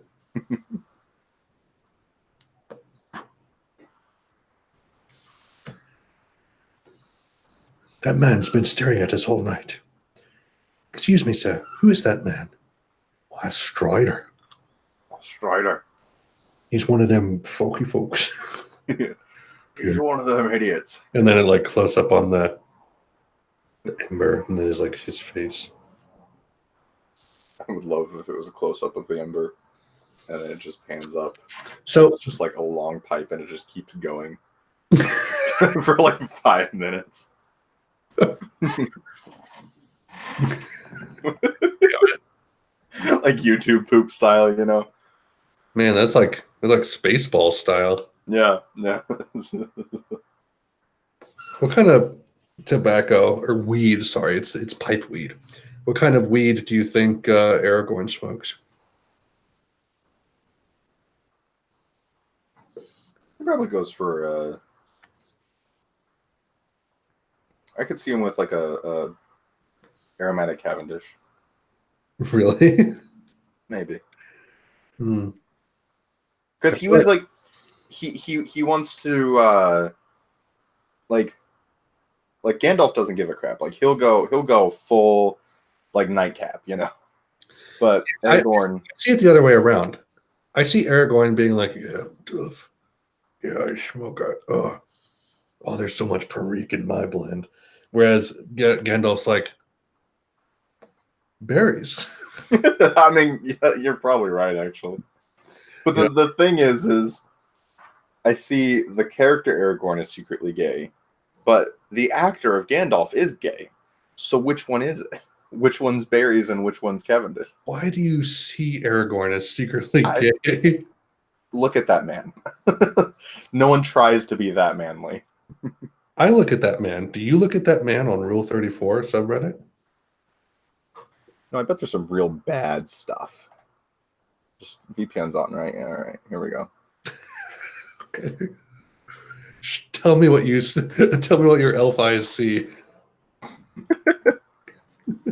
Gotta tell Google I'm not a robot because I'm using VPN. Traffic lights, all right. I got this. I did it. All right, I'm not a robot. Are you going on the Rule 34? I thought Google would help me out, but all I got was Smeagol penis. Oh no, the Smeenus. Smeenus. She wants the precious. That's pretty hot. Get the precious. That's pretty hot. I feel like there's a side of you coming out that I wasn't prepared for. You You weren't What? prepared for the Lola Bunny thing, but I'm Oh, that's not prepared. hot. I'm not. Uh-oh. Ooh, that's good. Oh, that's not good. Well, mostly it's been Arwen so far. But That's lame. You want Legolas? yeah, I'm getting a lot of Legolas and Aragorn going on. There's a lot of penis. Like, some penis is alright, but that's too much penis. Penis. Heinous amounts of penis. Is this a still from a comic? There's a whole comic series, someone. You bookmark it. Oh. Tolkien would be so mad at you right now. Dude.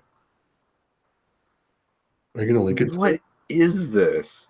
You have to link it to me.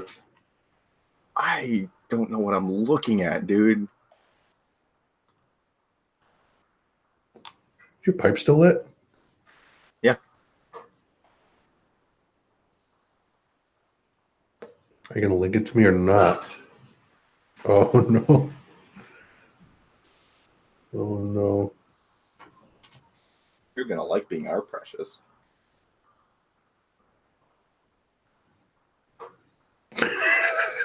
Right? What is it? Frodo's face. Oh, he's so uncomfortable. He's like, I have a power. and what is Legolas doing? Why? Eric, I didn't see his face. Look at him. He's so non-surplus. Oh my gosh. And like I like how Frodo like has his out, like it's like, oh, here's my weird long salami. Meanwhile, whoever this is, Mary or whatever, is just like doing the direct stab. Whoa, why is Gimli in the background? He wants in on the action. He's like, Alongside a friend. Legolas is so focused. Oh man. This upsets me a lot. There's a lot of upsetting happening. My pipe went out because of that picture. How upsetting is this?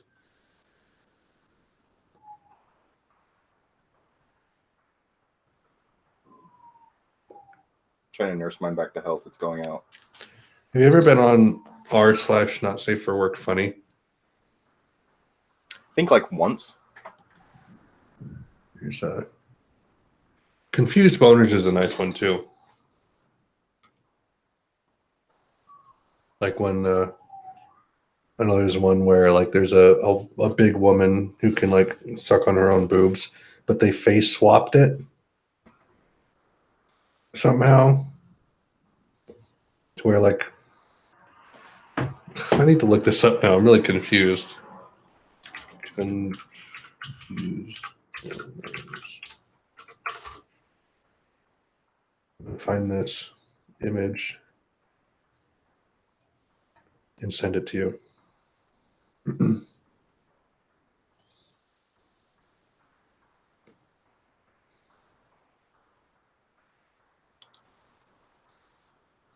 Top all time.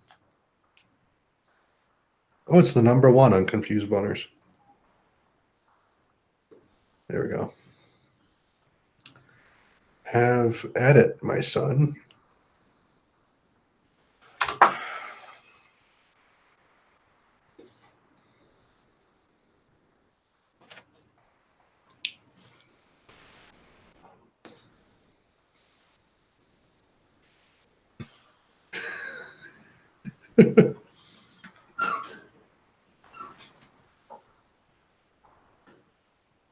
Are you okay?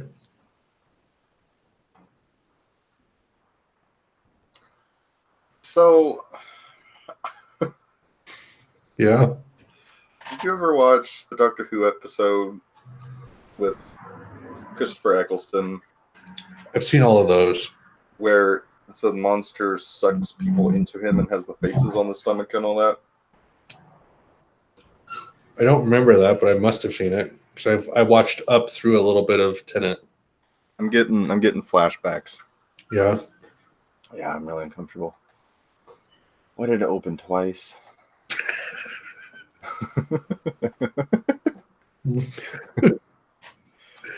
Twice the pleasure.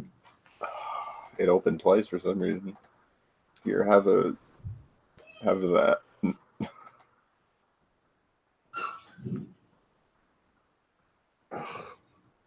9 upvotes. Oh no.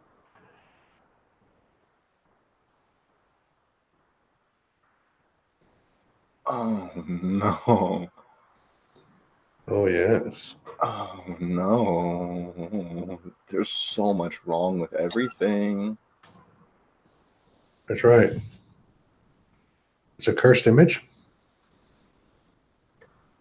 Oh. In images like this, I just kind of like to look around the peripheral, you know, right? to see like what kind of an area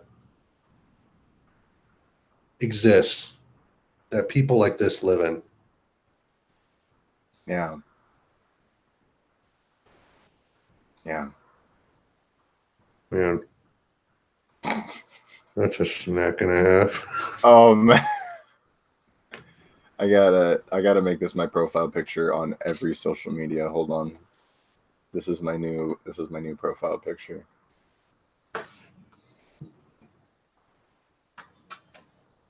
Oh, You you have to recreate it yourself, though. Yeah, of course.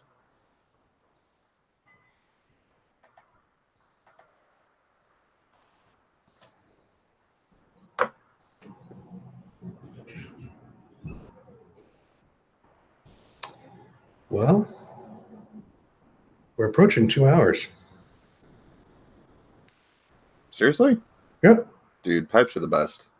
I agree. I'm so excited when you come down. If you come down, do you know for sure if you're coming down yet? I don't technically have off yet, but I mean, I'm gonna get it one way or another. One way or another. So excited. Yeah. If we can get you. Oh no! Now what?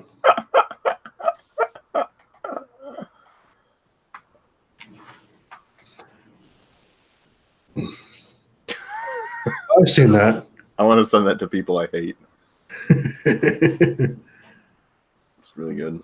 Anyways, yeah. Confused lady boners. Yeah, I don't understand. It's the same thing. Or no, I guess there's more penis happening.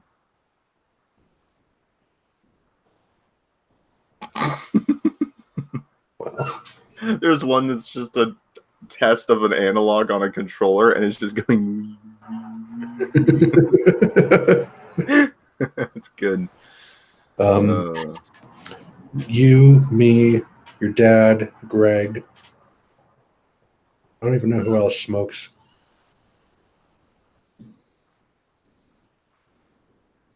I don't know. Although I gotta say, I feel like the more guys you have smoking, the less cool it is. Yeah, eventually it's just like, all right. It starts to become like, what? This is vaping with extra steps. What are we doing?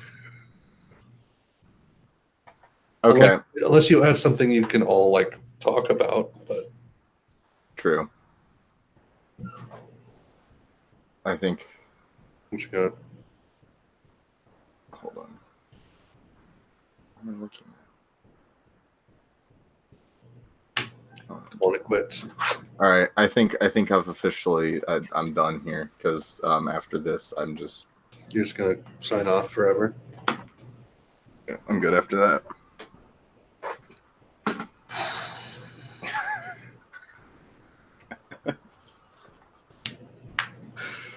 You know what I mean? Like, there's no coming back after that. You know, it's good we're not popular, because if we were, we'd have to be showing people this. Yeah. To the one person watching, whoever it might be, my apologies. Just go on Confused Boners and scroll down a couple times, and there you are. Well, Ethan, I'm glad you liked your tobaccos. They are quite delish. Very happy. Oh, good. I'm glad. I foresee myself buying a pound of 1Q at some point in the future and just not buying any more tobacco for a long time. Yeah, that's Unless accurate. I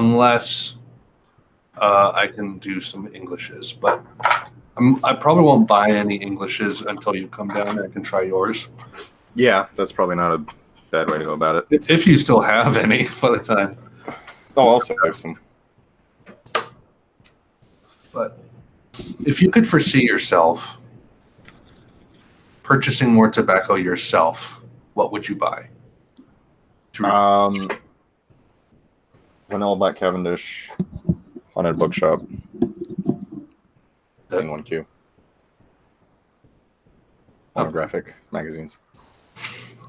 Those porno mags. My favorite kind of tobacco. I'll buy some porn mags. They burn great. The gay ones burn really smooth. Mm-hmm. Lesbian ones are fine. They're a little awkward, but the threesome ones are just kind of like spicy. So the threesome ones probably smoke like Nightcap. Yeah. Nightcap is gangbang porn. Yeah, that's probably about right. Yeah. Either that or early morning pipe is like the seductive, sensual, solo masturbating girl. Yeah, yeah. And you're like, what the? Why am I doing this? Haunted Bookshop is lewds. It's a Hegos. Yeah. Lane 1Q is Lola Bunny. Oh, God. Am I wrong? I'm not commenting on that. Okay, fair enough. I don't need any sound bites of me saying those words on the internet ever. I want to become a successful businessman, and if in 10 years I'm like head of some company, and they can go online. The SJWs come for you, and they're like, "Look what we earthed up." Yeah, they come and they say, "Hey, you're into some kiddie porn," and I'm like, "No." Like, no. I made one joke on a live stream when looking at Rule 34, and they're like, "No, you're into kids." It's time to smash the patriarchy, and you're like, you release like a public apology, and you're like, "I've changed my ways," but no one believes you. Yeah. Yeah. AKA one person says something and there's no coming back ever, even though you never did anything, and now you can't do anything about it. Oh yeah, that's not too good, is it? Didn't think that one through, did we? Oh no. All right. I smoked my RLP6 past halfway. Yeah, I got the same with my Haunted Bookshop. I really need to try out my tobaccos though, because they're smoking a little too wet, and when they get too wet, I can't get the moisture out because I use a filter, and then it's just kind of screwed. Kind of sucks. But I also don't know if that's completely normal. Like, my moisture level might be fine, and I just have too much moisture down there that I can't fix because I use a filter. Don't know. I also like that the filters reduce the nicotine and tar as well. Oh, yeah, true. If anything, that's like if I didn't have filters, I could probably get used to smoking them without. But I kind of like the added defense of a filter as well, to where it's like you're fairly safe doing this, That's true. I am younger and more self-destructive. That's okay. That's something I actually get annoyed with. Is when people don't allow any room for any self-destructive behavior whatsoever. Because it happens. We all do dumb stuff at some point. So as long as you have the pathways open for the right kind of stuff, like, smoking a pipe or something like that. Like, you know, I don't know, drinking, but not to the point of blackout. Like, if you're going to do dumb stuff, at least do it safely. Mm-hmm. That's why I love the parents who like, or like the grandparents and uncles and all that, who can like encourage a little bit of risky behavior, but in a, you know, moderately safe way. Right. So the kids can rebel, but not in completely unsafe ways. And when there's no room for that whatsoever, it's like, then you get sheltered kids who don't know what to do with life. And 30 years down the road, they're an adult who still feels insecure and not measuring up to people around them. Which I gotta say, the discussion a few years ago around you was like, oh no, he was too sheltered, but then you broke that mold really well. Thankfully, I gotta say, and now you're pretty well adjusted. Yeah, I'm still getting there in some ways, but I was very much so, and still kind of am. But like going back to the old we're playing this episodes like 2013 Ethan. Mm-hmm. Oof. Yeah. But the thing is, like, I was pretty terrible as like from the age of 10 to 14, 13 or 14. Uh-huh. I was just an insufferable, stupid nerd who thought that the world revolved around him. Not that you were like that, but gladly I broke out of that going in my teen years, and you broke out of yours as well. So I think people do need to rebel in some way. They need to. Yes. You have to have almost this like, I don't know, we're kind of experimenting with it ourselves because like I had this almost Puritan upbringing, as I'm sure you did. Mm-hmm. And then you just get this like small dose of, you know, it's like the Amish have that year. Yeah, I don't remember what it's called. I don't either. Like Rem Schmeckel Madubin. Yeah. They just go out and go wild. And most of them come back. Right. And I think that's pretty cool and like a testament to like a more Puritan upbringing. But we're kind of like experimenting where we're not super Puritan ourselves. It's like if you had a kid, you wouldn't parent them like your parents parented you. So we're not leaving her a lot of room to rebel per se. Right. So when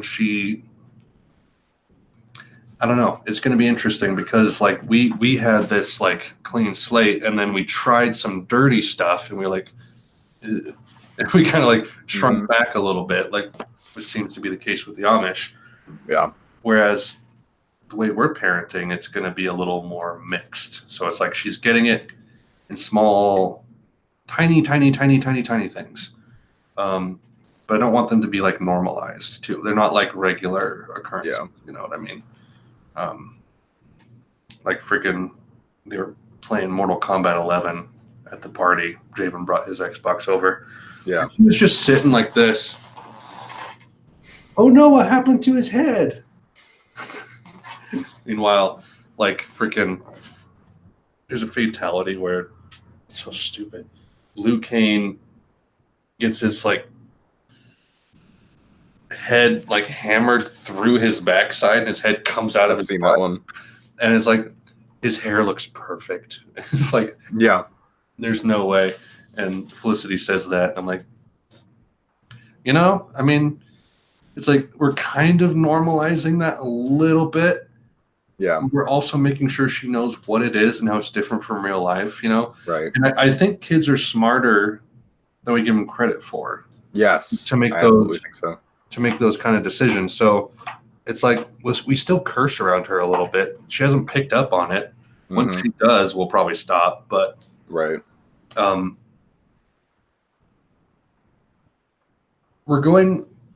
I guess a better way to describe it, rather than saying we're like introducing things that are bad, is we are not stigmatizing the things, we're explaining them. Yeah.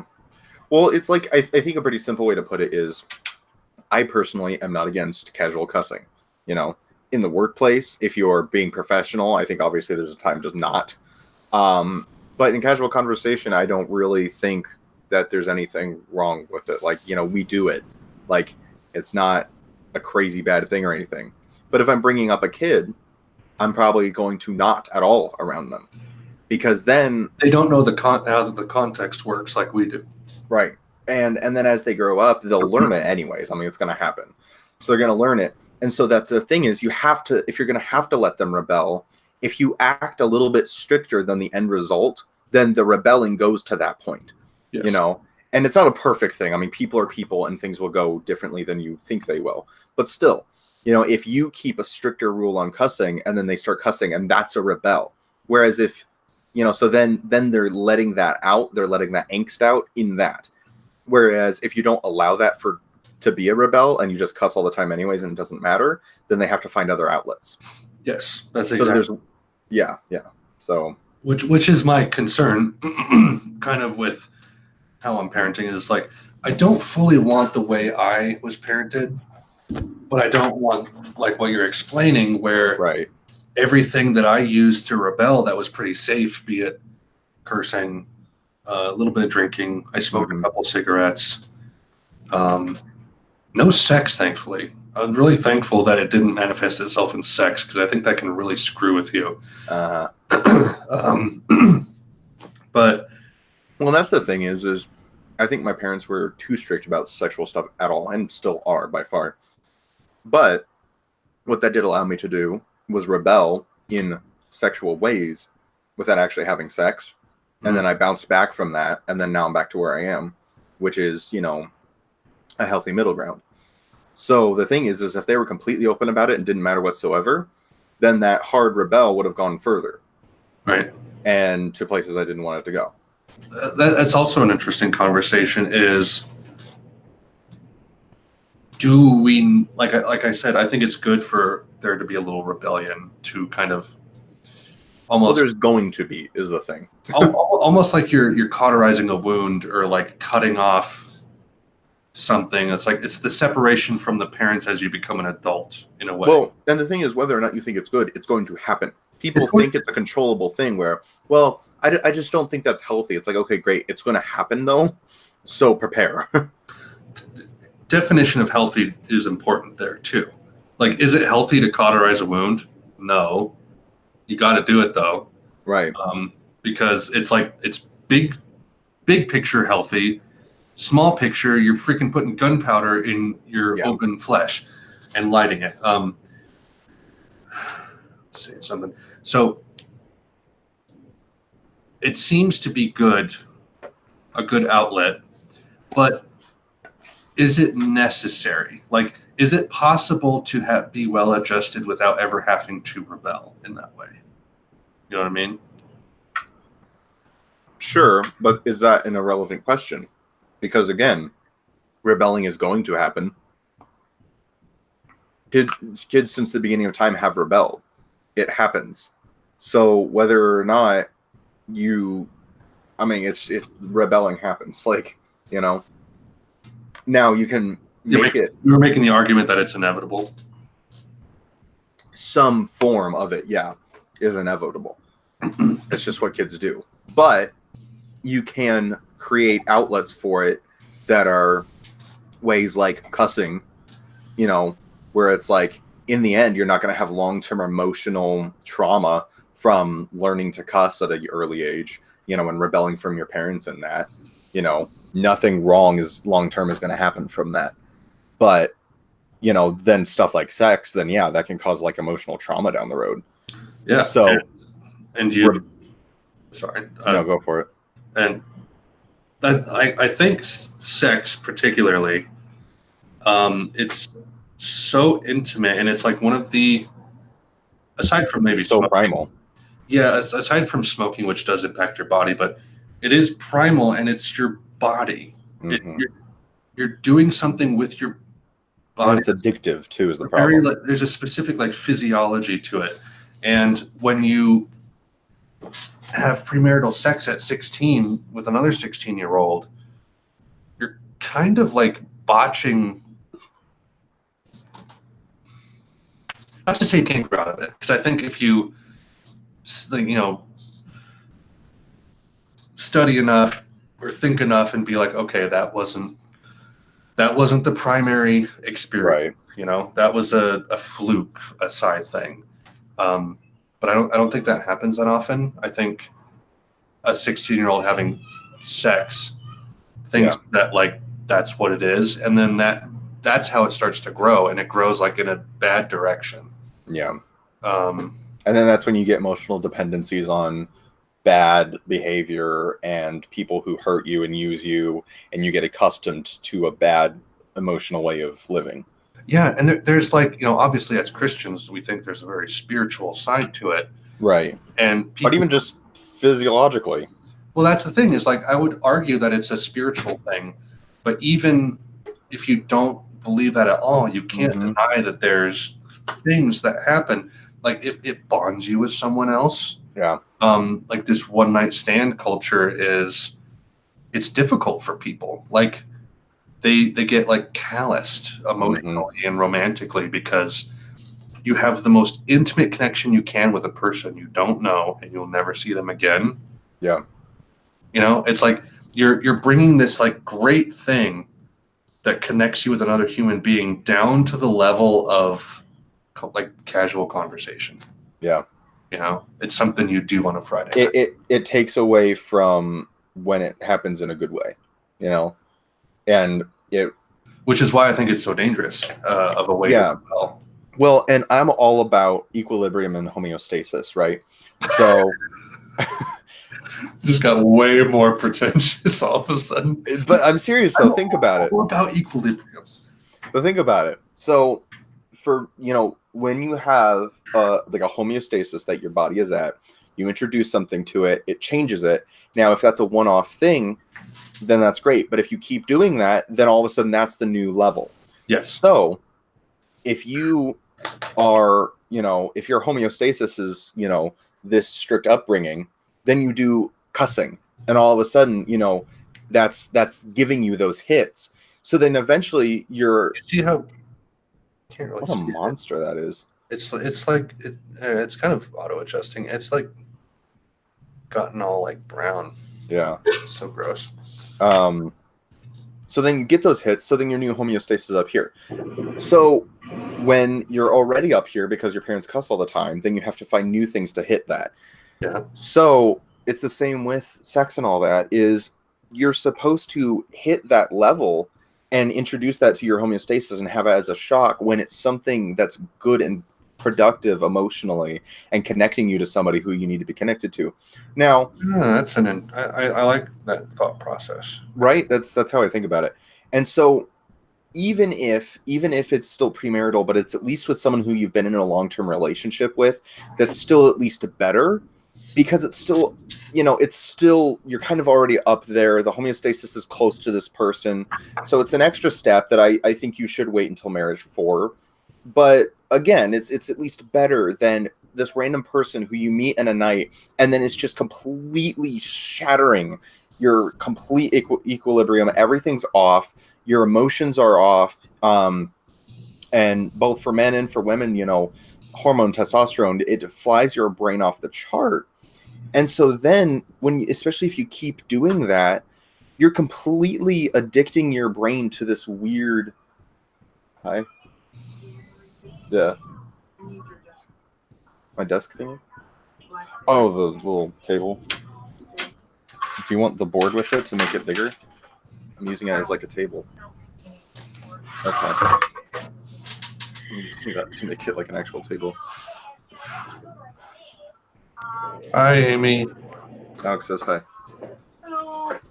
Hello. Oh, there you go. Yep. Should have asked her if it smells like burnt tire in there. How does it smell in here?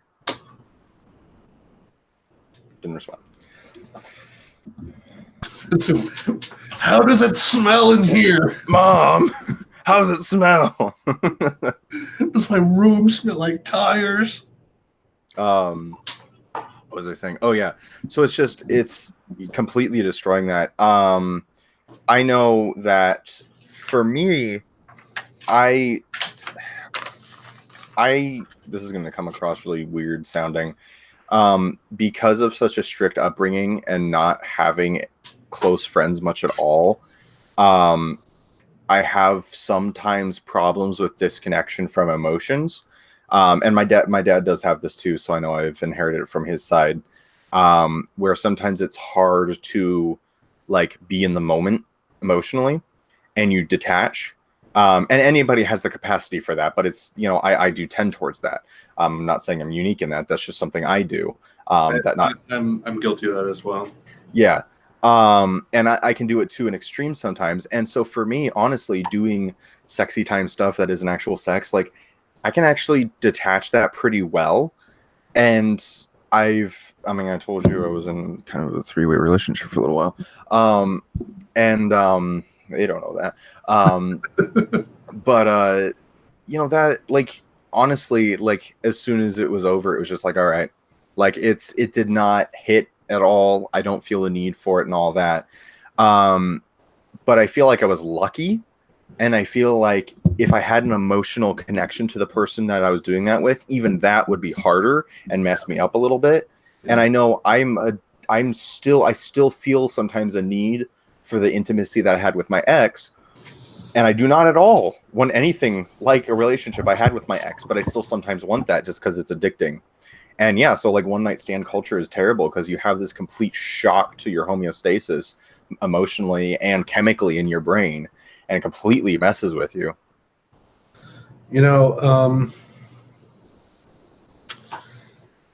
I think there's something very inherent in humans.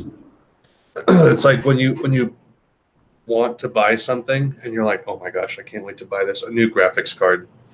It's like you've been waiting so long for a new graphics card.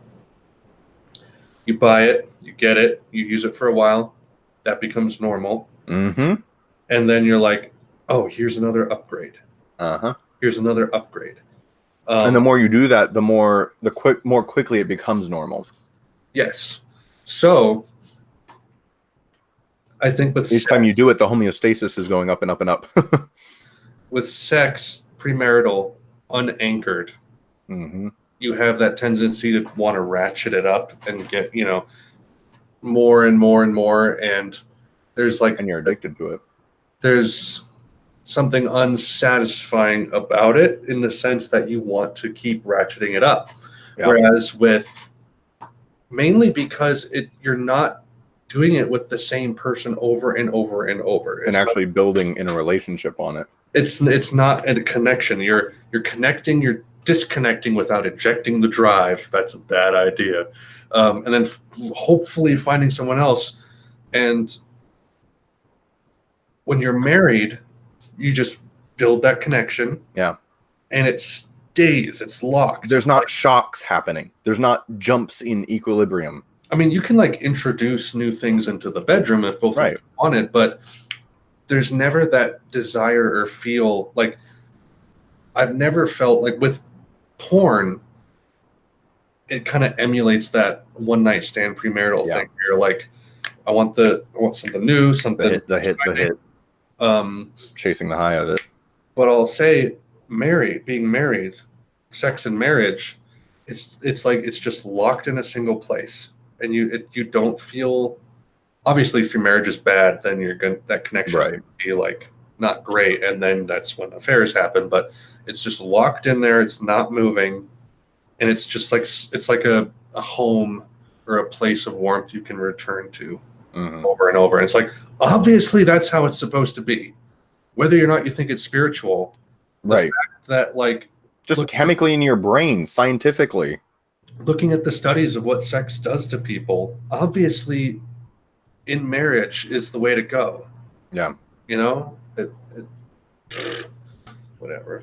Well, yeah. And you look at studies where completely unbiased studies, just scientific, I almost said scientific evaluation, it's very big in culture to, quickly move in with somebody. and that just doesn't work. It purely it can, but healthy relationships just statistically don't come out of that. Which isn't to say that's a universal truth, obviously, because that does happen, but statistically it doesn't,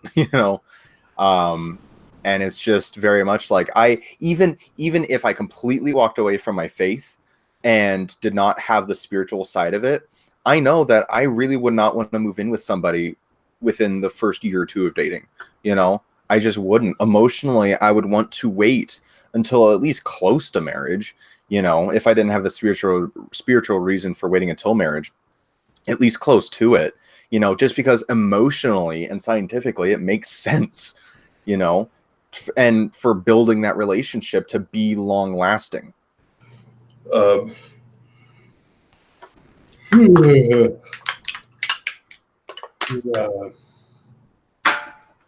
relationship Should be as a ship that has sailed. Sorry, I just watched that episode of The Office where he's like leadership, and then they go on a booze cruise. Yeah. A relationship is you look at someone else and you say, this person is my life. I want to bone you for life. I want this person to be my life. Yeah. To be the other half of me. Yeah. Like I like it says in the Bible, the two become one. It's like you see that person and you don't see a really good friend who you try to elicit things out of all the time. Because I think that's where a lot of marriages go wrong. In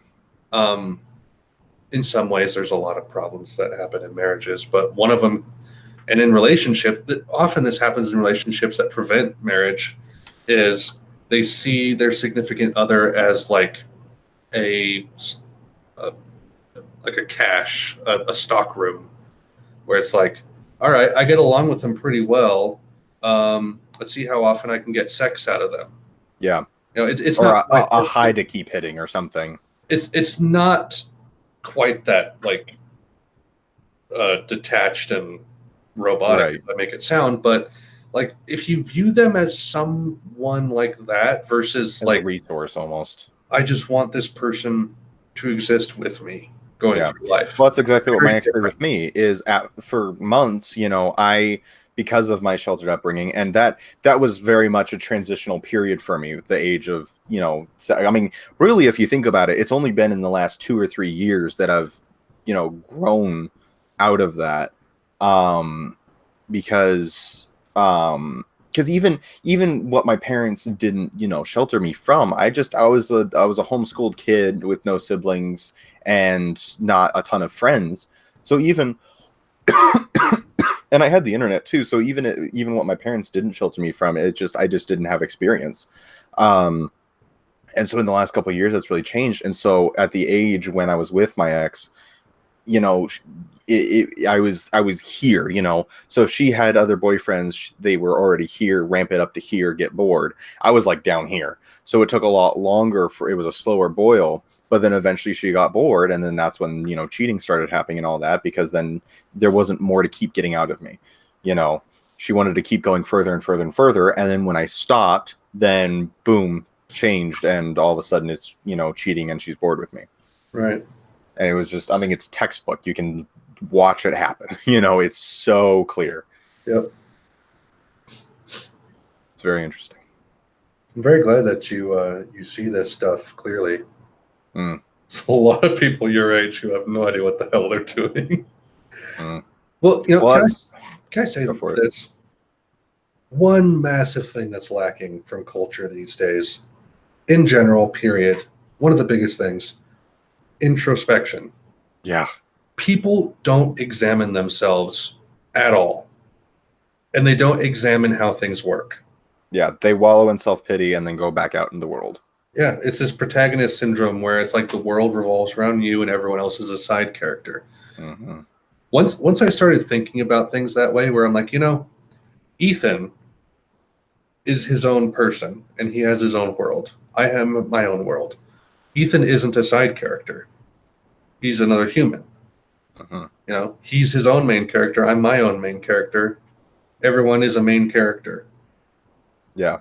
Then I was like, oh, okay, yeah. And people don't do that. People see other people as um, means rather than ends in and of themselves. Yeah. Once you stop seeing people as means to an end and start seeing them as ends in and of themselves. Hmm. Where's the stop broadcast button? Then your whole view kind of changes, and you really need to look at yourself. You need to think like, how do I tick? How do I function?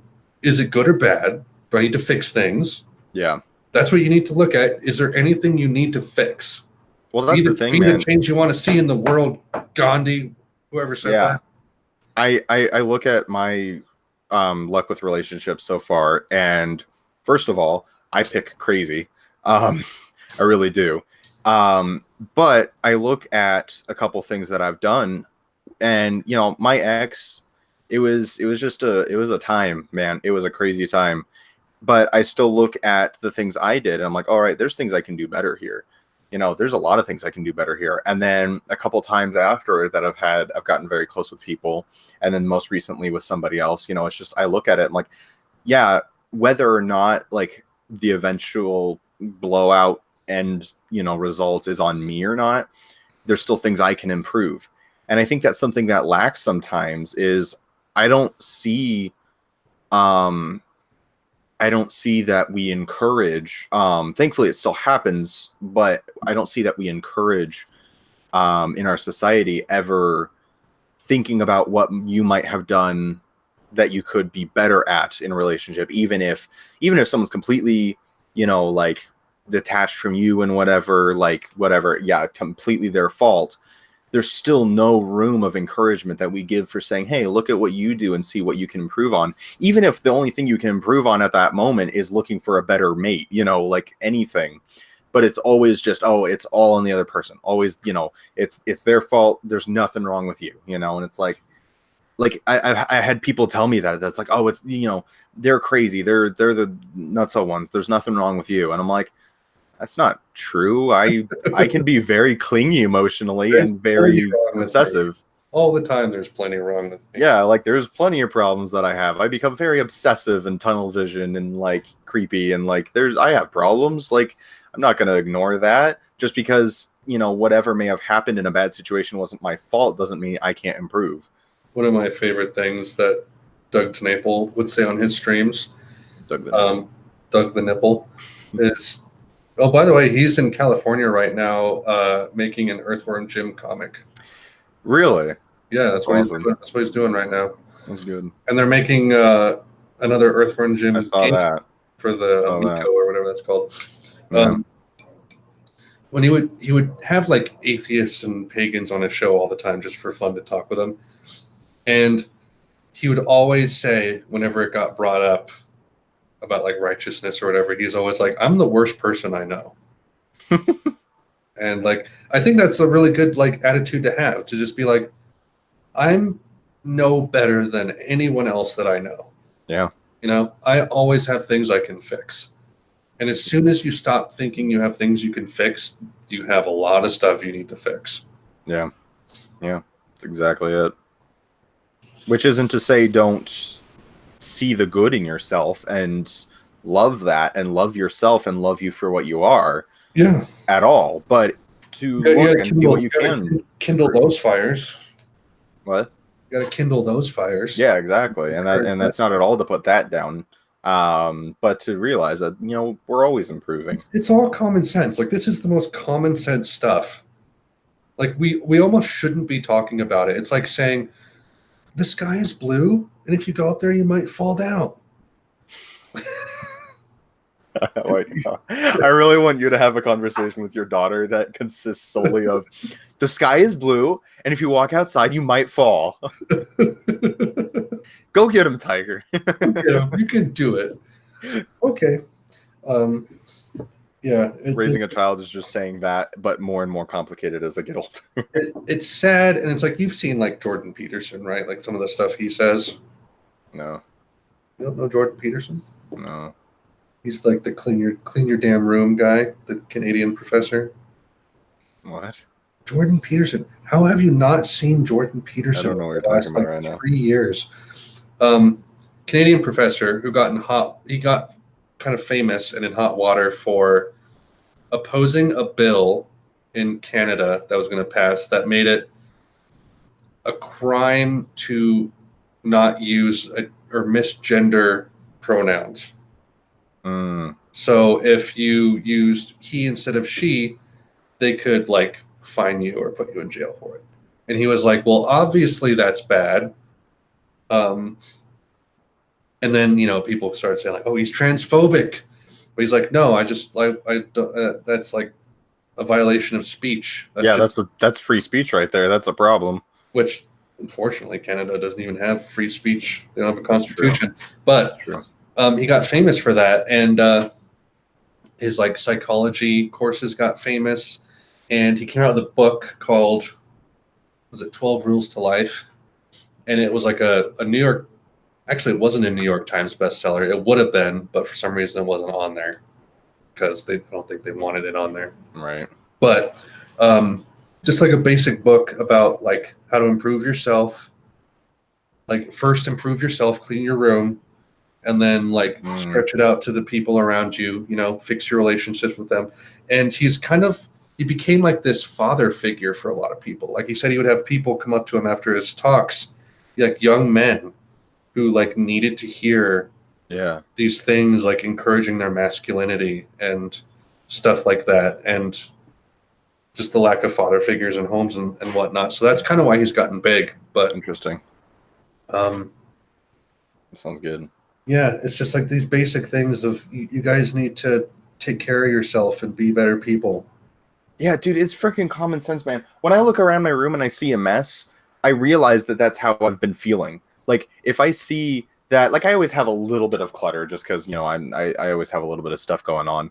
But like if I realize that there's a ton of stuff sitting around, I realize if I think about it, that's how I've been feeling. And if my room has been clean or relatively clean, and I don't have a ton of clothes on the floor and all that, it's been during a good time. And it's amazing how simple that connection is. It's literally like, just look around you, see where you're at, see how you're doing.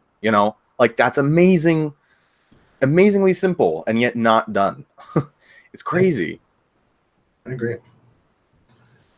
Well, I should probably hop off. Yeah. It's been like 3 hours, dude. Started streaming 2 hours ago. How long? Hold on. 2 hours. That was more than that. It's been about 2 hours. Really? Yeah. I thought we got on at like 6. Well.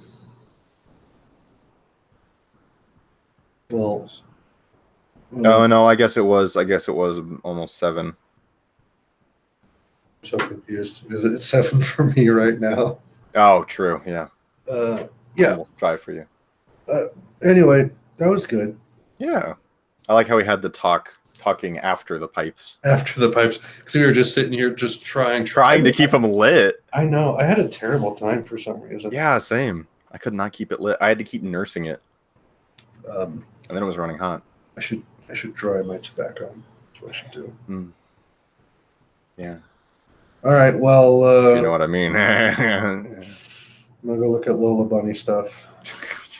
You're gonna go look at Aragorn stuff where the penis goes right into the vagina like that, right? You're stabbing the woman. Yeah. Yeah. It's literally a hole that's like this, and you actually do this. It's not like this, and you don't have the weird like curve. No, of course not. No, yeah. It's literally this. Yeah. No, that's exactly how sex works. Yeah. This is sex. Yeah.